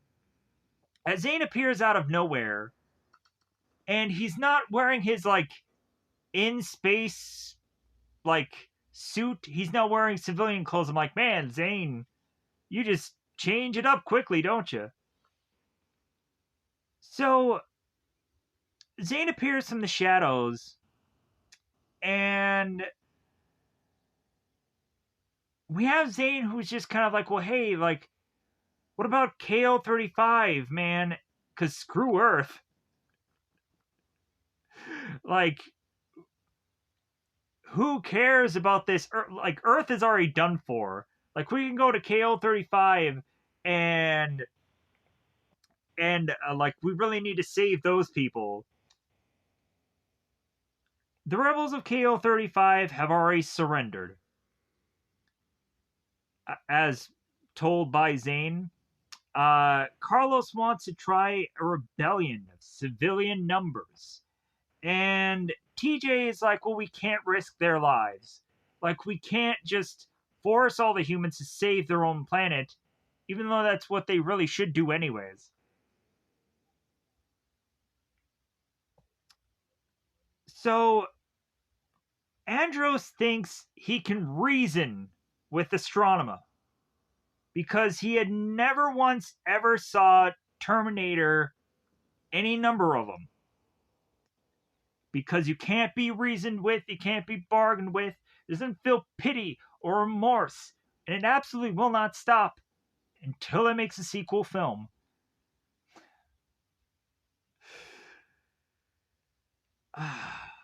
Rangers failed to convince a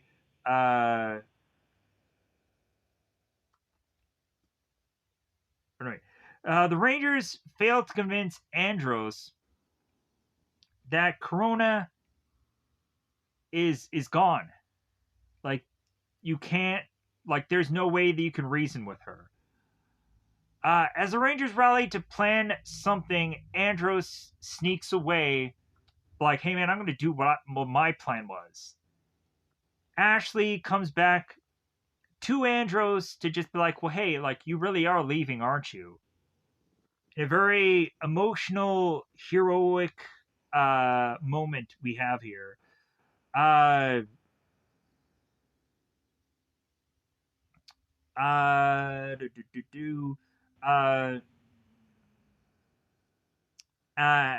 tries to convince Andros not to fight his sister. Tender hero leaving moment. And Andros goes into his red battleizer to ship off to the Dark Fortress. Astronema calls out for the Rangers as she, of course, is to be on the planet Earth, looking at all the humans, like, okay, it's time. Like, where is my Rangers? Give them to me. And Bulk comes out of the shadows, out of all these people, and he's like, I am the Blue Ranger. And I'm like, yeah, this feels awesome. This is a great, great moment. Bulk is like, I am the Blue Ranger. Skull is like, well, I'm the Black Ranger. And we start to see some, like, Adele, who I think owns some restaurant in this show. She's like, well, I'm the Yellow Ranger, the Pink Ranger. I think she says Pink Ranger. We have Professor Banning, who had been with both Bulk and Skull, who he says he's the Red Ranger. And we start to so on see these extras who all chime in, and they're like, well, I'm the Silver Ranger, I'm the Pink Ranger, Yellow, and so on and so forth. So we then finally have all of these people chime in that they're all Rangers, and Astronema's like, kill them all. Just wipe them all out. And then the real Rangers show up, and we have Bulk, who turns his skull and it's like, them? Them? Zane is leading the charge without Andros, so Zane has to step in and technically be the leader. TJ couldn't have led them into this fight, because he was a former Red Ranger. He really was. So both Astronema and Ecliptor retreat back to the Dark Fortress. Bulk and Skull are rallying all the other people, just like, hey man, like, we got him. Charge on. Let's do this. Like, we called out that we were all Rangers. Let's speak some truth to that and just knock out all these dudes. We can do it. Just do it. So Andros sneaks his way onto the Dark Fortress, and Astro blasts with his blaster one of the ship doors, so that way he can buy some time.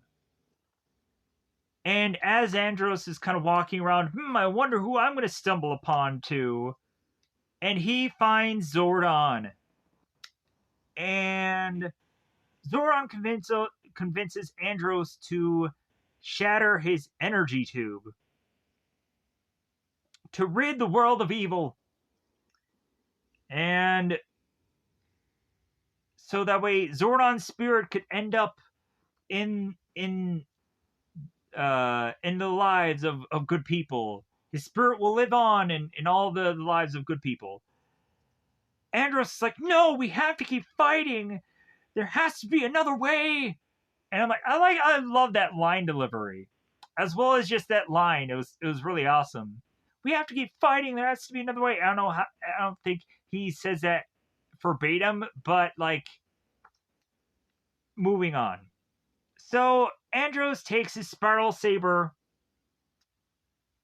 to almost take a whacking at Zordon, but he just can't.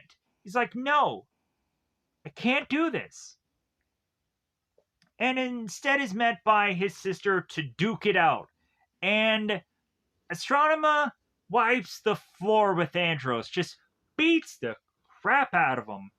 And it's not even funny. She is just cleaning his clock. Andros deflects a blast from Astronema's staff, and it hits Astronema. And Andros is like, no, Corone! I didn't mean to almost kill my sister. I was trying to convince her to back away from the dark side, the dark specter side. I made it funny. Woohoo! Party points. Andros is holding Corinne / Astronema, and Ecliptor is now ticked. He is upset to the nth degree. And so Ecliptor is like, I am going to just break you. That was my queen. She was almost like a daughter to me, or a sister, a cousin I knew once. So we now have Andros and both Ecliptor just duking it out for the loss of Corinne. And so Zordon is telling, like, Andros is like, your duty as a Power Ranger is to save the universe. Like, you need to strike me down, Andros. Do it. Do it for everybody. Do it for Bulk and Skull. Just come up with some kind of reason internally. I know it's hard, but you gotta do it. Even though it won't make sense in the long run, you'll regret this choice for probably the rest of your life for killing Zordon, because it does nothing for the rest of the show. And then also Zordon will probably have to come back at some point, given that there's probably a Once and Always sequel movie, whatever that is, probably called something different. It'll be some goofily named thing. Whatever. Zordon will come back at some point, and what will be the mood point of him sacrificing himself and in space? There'll be no point to it. It'll ruin that part of the show.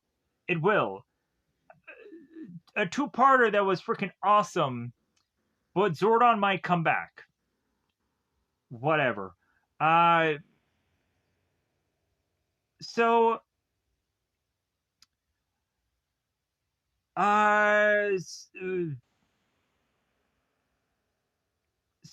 we have Andros, and he takes his saber to sacrifice Zordon Ka-Slice. The wave of good hits all the villains. And so Ecliptor is seemingly now dead because he just fizzles away. Both Rita and Zed all of a sudden become human, and they're dancing together for some goofy freaking reason. There's no music playing in the background, as I think the Gold Ranger, I think, is kind of looking on, like, what the heck just happened? We have Divatox, who is bizarrely, like, just so happy that she looks good. She's like, oh my god, I'm so gorgeous. what a happy day, and she just runs off and just is like, I'm so happy. Elgar and the minions are both just fizzled dead. Their Thanos snapped away, like the Infinity Gauntlet.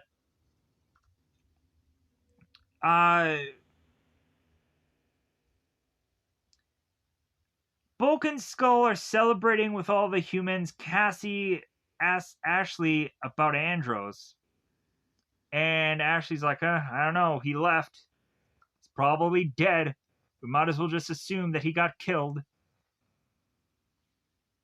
As the Dark Fortress is all of a sudden further and further making its way onto Earth, they're like, oh no, Astronema won. Andros is dead. But I'm like, but why did all the evil die off if Andros did not win? This makes no sense. But whatever. So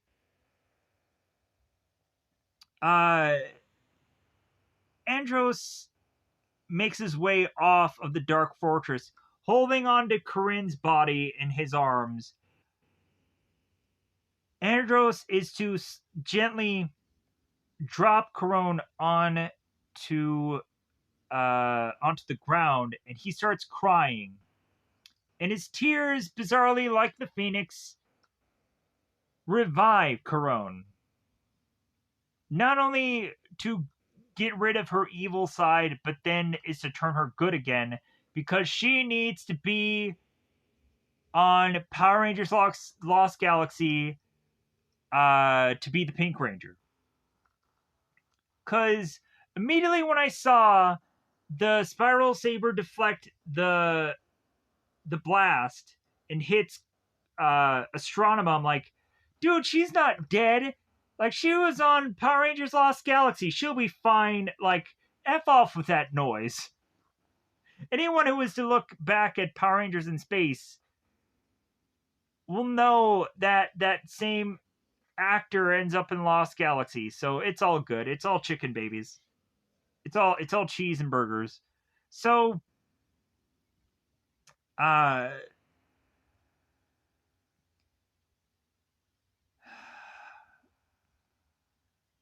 so Corone is now revived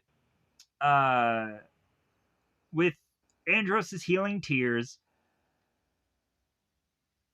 The Rangers are talking, or the Rangers make their way to KO-35, and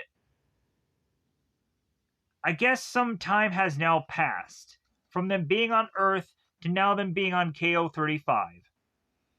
And they're regrouping, and they're kind of getting a bunch of supplies and stuff from KO-35 for whatever reason. I don't know. I didn't really see Lost Galaxy, so I know the Astro Mega Ship is on the Lost Galaxy, but I don't know why the Astro Ship is on Lost Galaxy. Anybody who saw Lost Galaxy, let me know why the Astro Mega Ship is even on that show. Maybe it's just there to, like, hey, we had this set piece. Let's do something with it. And then it's also on Forever Red. Moving on. So the Rangers are kind of missing Earth, and so they leave KO-35. And Andros and Zane are just like, well, like, it's great that, like, the human Rangers are gonna go and they're gonna leave in the Astro Mega Ship, but Zane and Andros, we're just gonna stick to KO-35 because it's our home planet. And Ashley is consistently just like, no, Andros, like, you're the only alien guy that I'm attracted to. Like, you can't leave me. And so we have the Rangers that are just kind of like, okay, well, like, Andros and Zane, if you want to stay KO-35, like, we can find somebody else to be in Space Rangers. It's okay. So the human Rangers, they leave.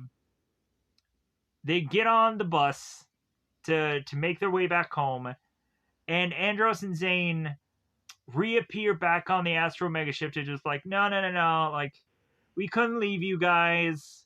Like, we just really all just wanted to be together. So, funny thing here, uh,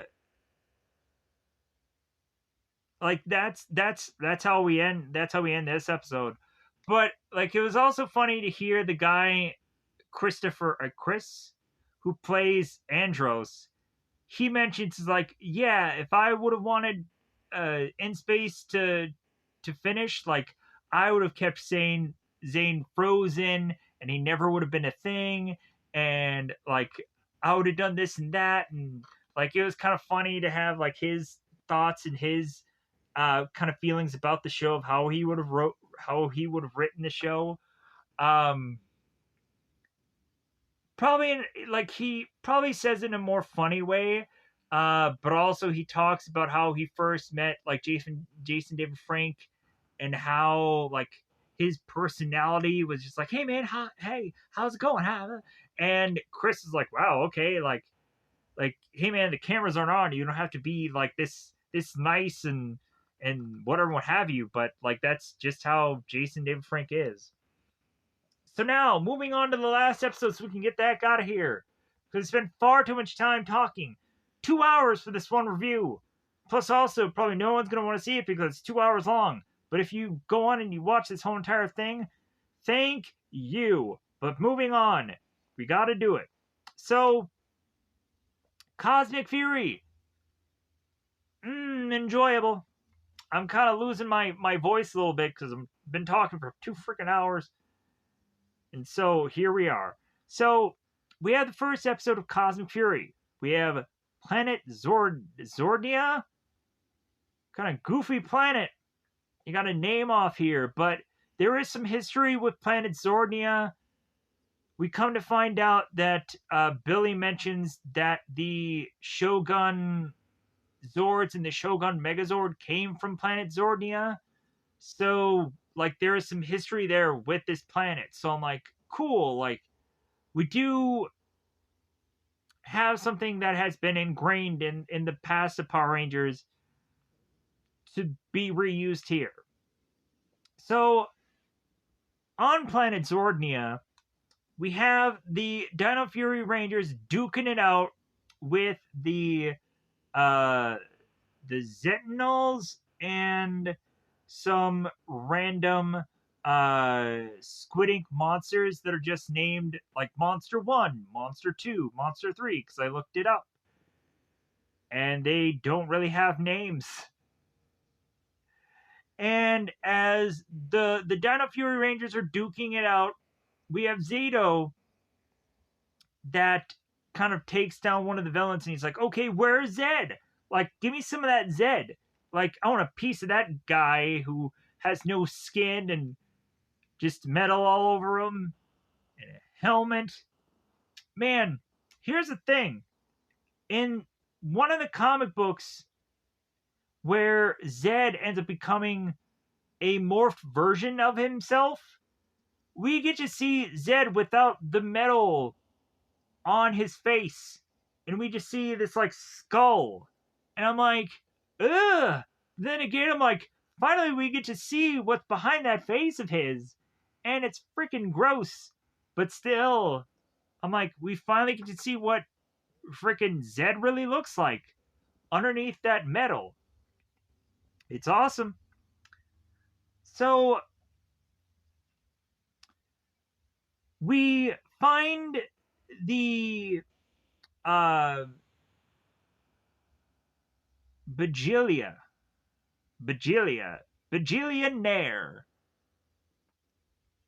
We find out that this villain is giving a glass to Zed, telling us that they are partnering up together, and Bajilia is to be the villain or new character for this season.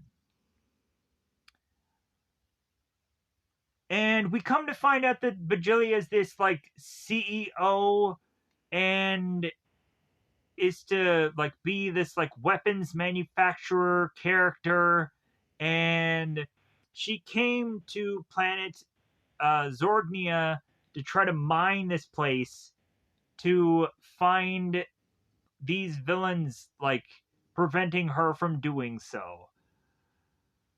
So, Vigilia ends up handing Zed this glass, and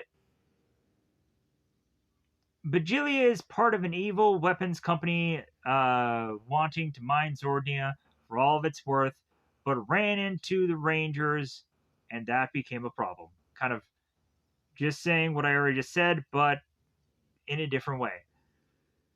Zed asks, like, well, like, who's in charge of this operation? And Vigilia hands everything over to Zed. It's like, all of this, all of what I own, it's yours, buddy. Take it over. And Zed is like, well, yeah, like, I better be the one in charge, or I'm going to break this freaking glass in front of you.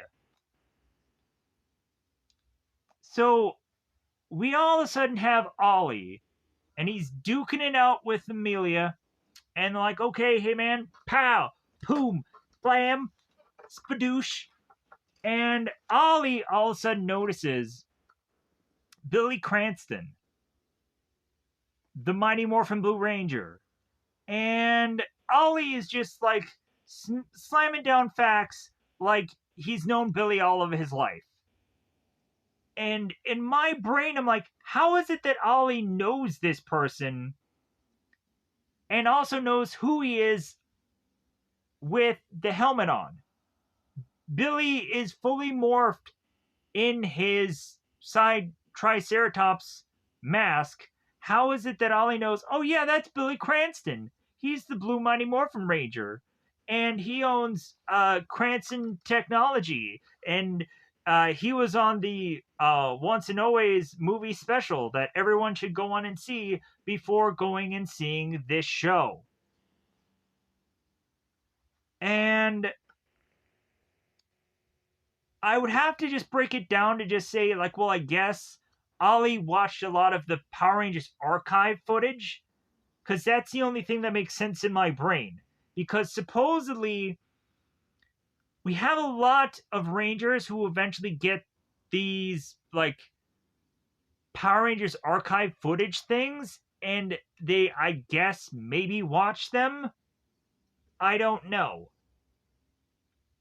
If anything, I would go on, and if I were a Power Ranger, I would probably use that archive footage against Rangers at some point. Especially when I would see, like, some older, seasoned Ranger coming in and them taking charge of, like, well, hey, man, like, how many numerous times did you guys, like, retreat or fall back? Like, you really should just continue bringing the fight to any of your villains. Maybe they would back up. Maybe they would retreat. Maybe they would completely surrender and give up. And you wouldn't have to go on and be doing this fight every single week. Saturday mornings at 8. So, like they used to be on the telly. So yeah, so Mick appears after chameleoning himself, or shape-shifting himself from being a rock. Shape-shifting sounds better, so let's say that. Mick is to have shape-shifted himself as being a rock, complaining to Billy about this was only supposed to be a research mission, and Billy's just like, well, hey, tough who cares? Like, this is an awesome battle. Suck it up, Mick. Mechanic. Blah,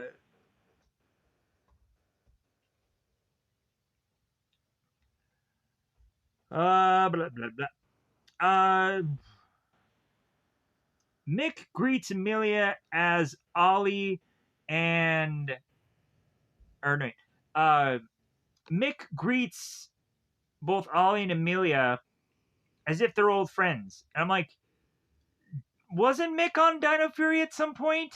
like, did they have a whole episode where he gives them like archive footage and like he is on an episode? And I was like, why is he even there? And then also when Mick was in Cosmic Fury, I'm like, why is he even here? But he's just here to just be like a person in a Zord, really? Like, I do not like Ninja Steel, but like we keep having Mick put more and more into these shows. And I really think that he goes on and he voices a lot of stuff besides Mick. And so that's probably why he keeps getting put in. And he's a really likable character, don't get me wrong, and he could be really well used, but he never was used well enough. He really wasn't. But anyways, moving on. So Billy and Ollie do a little bit of a team up, and Ollie is just so happy to be like a Blue Ranger alongside Billy, and like there's a whole moment of that. Ollie asks, Ollie asks Billy about where his team is, and we find out that Billy's team is on Earth and they're out of transmitter range. I'm like, wait a minute, like we had Zato go all the way to find the Dino Fury Rangers and say, hey man, like we gotta go and we gotta help Billy. Why didn't Zato give the Mighty Morphin Power Rangers a jangle to come with them to face off against this threat? Really just writing off some Power Rangers and just saying, oh, there was a threat on Earth that they had to deal with, downtown Milky Way, whatever. So Amelia is to update Mick about how she's now a RAFCON and a bunch of other stuff from Dino Fury that I'm not going to go on and say here, because watch the Dino Fury show, especially towards the end there.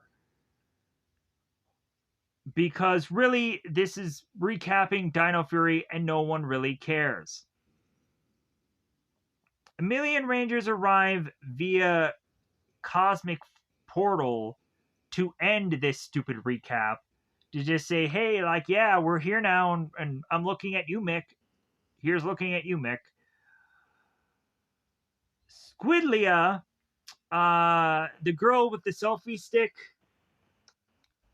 Squidlia, what a goofy name. Squidlia, with the selfie stick, is now live streaming, meeting up with Zed, as her mother, Bajilia, wants an update on her secret weapon. But finds out that Scrozzle from Dino Charge, Power Rangers Dino Charge, is taking far too long putting this device together. Bajilia ushers in a squid drill that is to supposedly have this ability to grind planet resources into making Zetanols.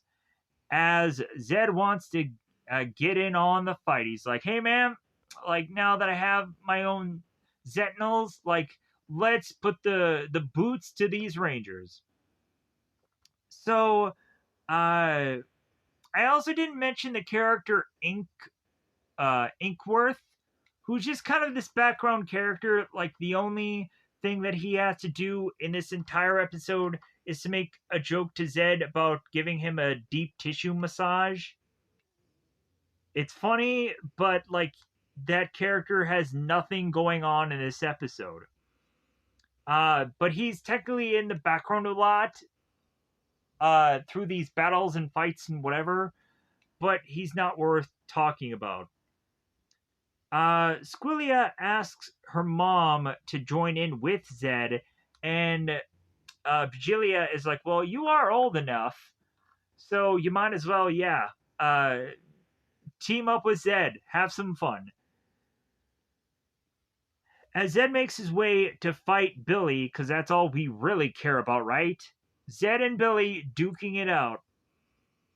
As Billy makes a brain exposure joke, which I thought was actually pretty good. I'm like, man, that's some smart laughs we have there. Amelia and Ollie make a cosmic key uh, portal plan to thin out the herd of some of the villains here, to really just take out some of the monsters. Uh, Zato ends up talking with Ion, and Ion's like, "Man, I gotta update you on my cafe," and I'm like, "No one cares about your cafe, Ion. No one really cares about you, Ion. You're honestly in Cosmic Fury to just be a Sixth Ranger, but no one cares." It's sad, but it's true. We have Ion who just becomes one of the Rangers and no one cares. I hate to just break his little heart, but it's true. Uh, we have the Squid Ink monsters who end up getting teleported by the Cosmic Key. Squidlia calls down Dewdrip. Where immediately Amelia is making fun of Dewdrip to just be like, man, like, your name sucks. Like whoever named you, like, man, just really doesn't like you. So we come to find out that Dewdrip has this ability to poison people. Uh, so Dewdrip is to just spray out this poison to supposedly make the evil or the poison is to make one of the Rangers turn evil. And the Rangers are looking at Zed. It's like, I'm sorry, but your poison ability, Dewdrip, didn't work. And Zed is just like, well, you morons, like, it wasn't going to work on all of you. It just needed to work on one of you. And we come to find out that it was only supposed to really work on Ollie. And Ollie turns around and he's like, oh, well, I'm the new ally on Zed's side. And we're like, yeah, this is going to be great. Yeah, give me some of that evil Ollie. So Ollie ends up turning to the Rangers and it's like, well, hey, I'm going to use my cosmic key to portal away Zato. And we're like, no, you just killed Zato. Maybe. We'll find out later. Uh,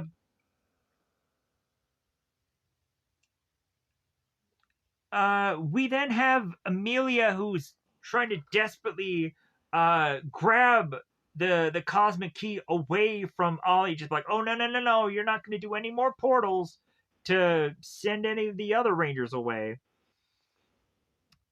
So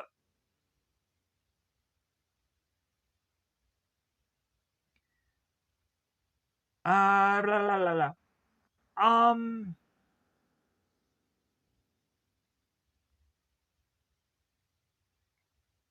We come to find out now that Zato has disappeared that this team needs a Red Ranger. And so, since Mick is kind of cowering in fear, we have the Morphin Master Red, who's like, well, hey, since the numbers are fairly thin on your side, Mechanic, I'm going to give you your Ninja Steel Red Ranger powers back. I'm like, I didn't even remember that Mick was a Red Ranger. I thought he was like an orange or some other color. Didn't know he was a Red Ranger. So we have Mick who's flipping into action and he helps Izzy from one of her minion fights as Scrozzle appears with the Master Captivator device. They couldn't have just said Master Capturer device? That would have sounded even better, but I guess that's just me.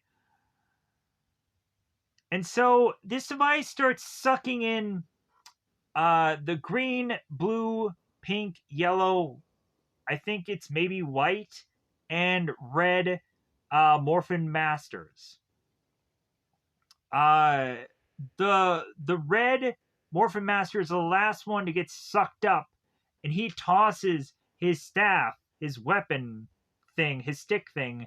He chucks it at Javi, and immediately when Javi grasps this thing, he sees this vision of the Zordnia, this altar that's at Zordnia.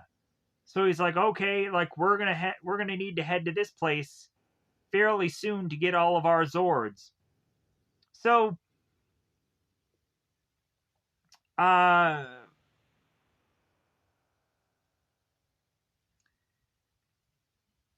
the new Cosmic Fury Zords.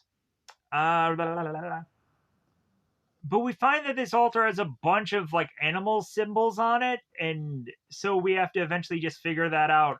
That like those are going to probably be all the Zords that ended up appearing at some point.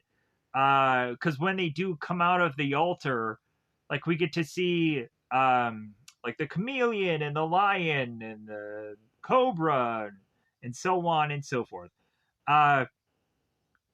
Zed wants Bajilia to do something, but a Squidrill will find the Power Rangers regardless and hunt them down and kill them. So Zed is just like, well, okay, well, like, I can just wait for my victory to eventually happen.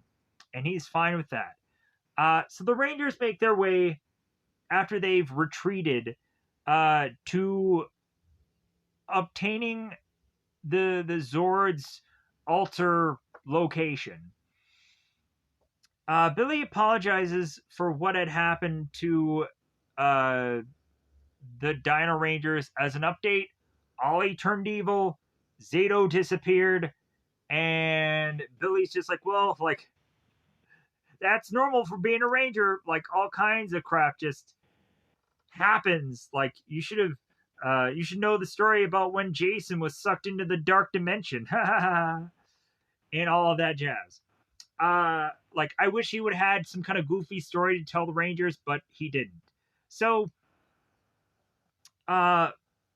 Billy realizes that since they're close to the altar, he's like, well, hey guys, like, I think this is a safe place now. We can demorph. Mick all of a sudden notices that this is the altar of Zordnia, and the Rangers notice on the altar that there's a bunch of Zords that eventually will combine into a Megazord. It's like drawn out that way on the altar. They realize that the Morphin Master staff can be a key to opening this altar. And they're like, well, hey, we gotta use this key to open this thing up. And Billy's like, no. Wrong. Like, you have to be a Morphin Master to be able to, like, to use this thing, to use this. So, no. You could die opening this thing up. This is not the move that Mick and Billy are just like, no. We're not going to be trying this. So,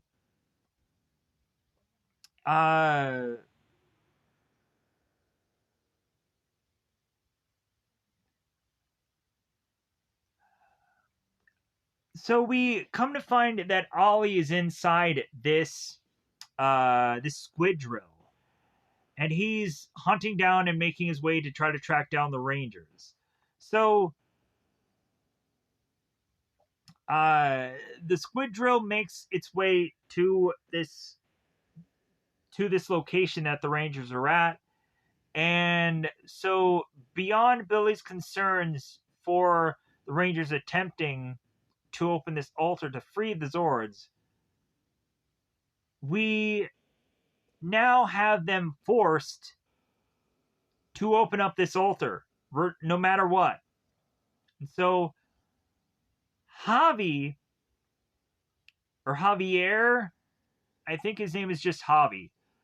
Javi ends up realizing that, like, we need these Zords, and so he takes the staff, he runs to the altar, and he opens it. After the fact, he then realizes, like, the Infinity Gauntlet, where a lot of people, when they would use to snap the Infinity Gauntlet, whatever arm that they had that held this gauntlet basically destroys their arm. Kind of like even Thanos, for even how strong he was, like, his arm ends up getting freaking wrecked. So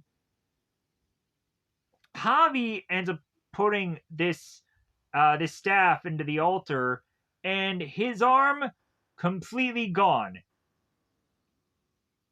And there's no way to just reverse that, as Billy tells Izzy later on.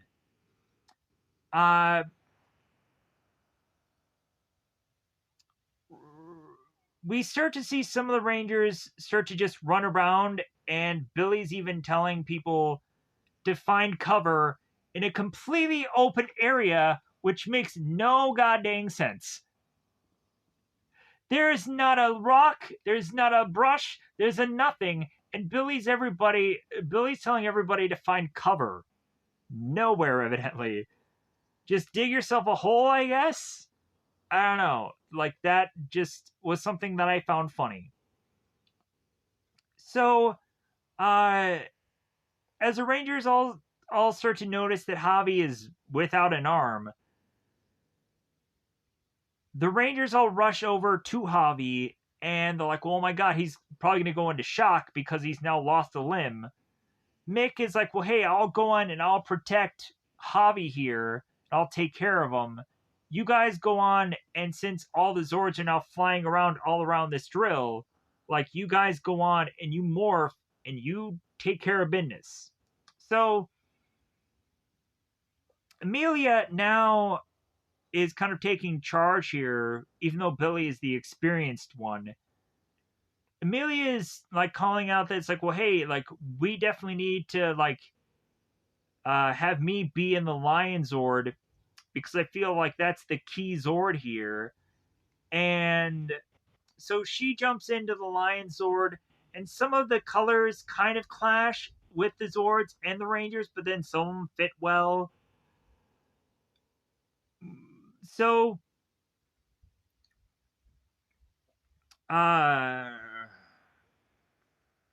so we kind of have some kind of goofy button mashing going on with the Rangers in their Zords, and Billy's really the one who's trying to figure it all out, but it's all just button mashing and good bantering between the Rangers of what the heck they all need to do.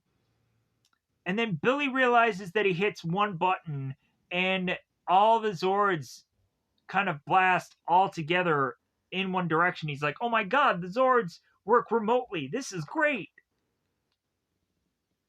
And we have all the Zords immediately combine into the Megazord, as of course the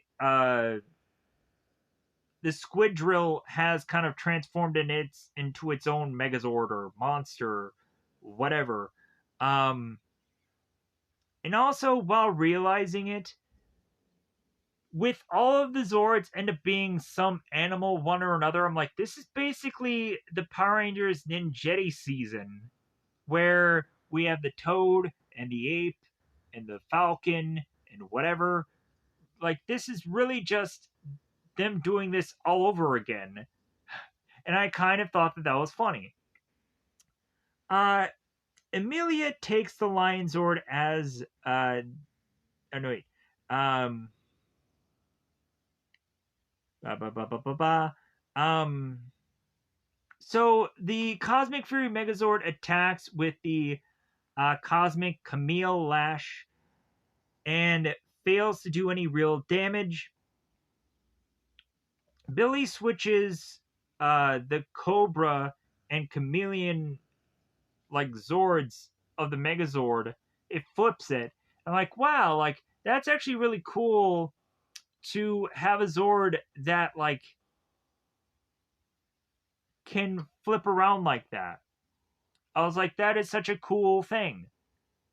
Really, I loved when a Zord would completely separate and fly at the villain and just destroy it. Like, I thought that was always a really cool thing when I was to see that, because I'm like, yeah, like that's a great way to have like a Megazord eventually all separate and do this one big, cool, awesome attack.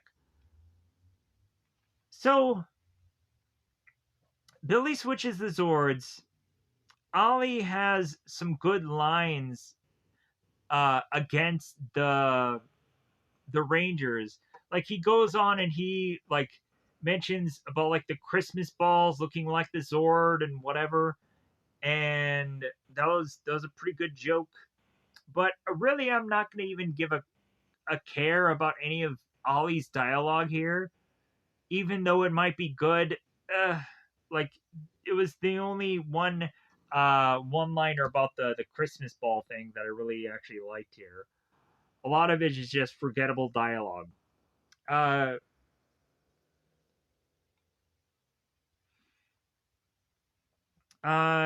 they went on to have a Cobra attack on the the Cosmic Fury Megazord goes into this Cobra attack, which actually was really effectful against the villains. And then they're thinking about charging up their mega attack. Amelia's like, "Oh no, we can't do that because Ollie's still in the drill. We we can't sacrifice him for the good of the mission." So Amelia goes on her morpher to try to talk to Ollie. And Ollie doesn't answer, and so Amelia's like, "Well, hey, I'm going to teleport to the drill and leave my Zord. Billy, take over my Zord remotely." And Billy's like, "Okay, great." And so Amelia teleports to the drill and is to try to reason with Ollie, and Ollie immediately tells Amelia, it's like, "Well, hey, we're over now. Like, I don't want any of this. Like, I'm deucing you, baby."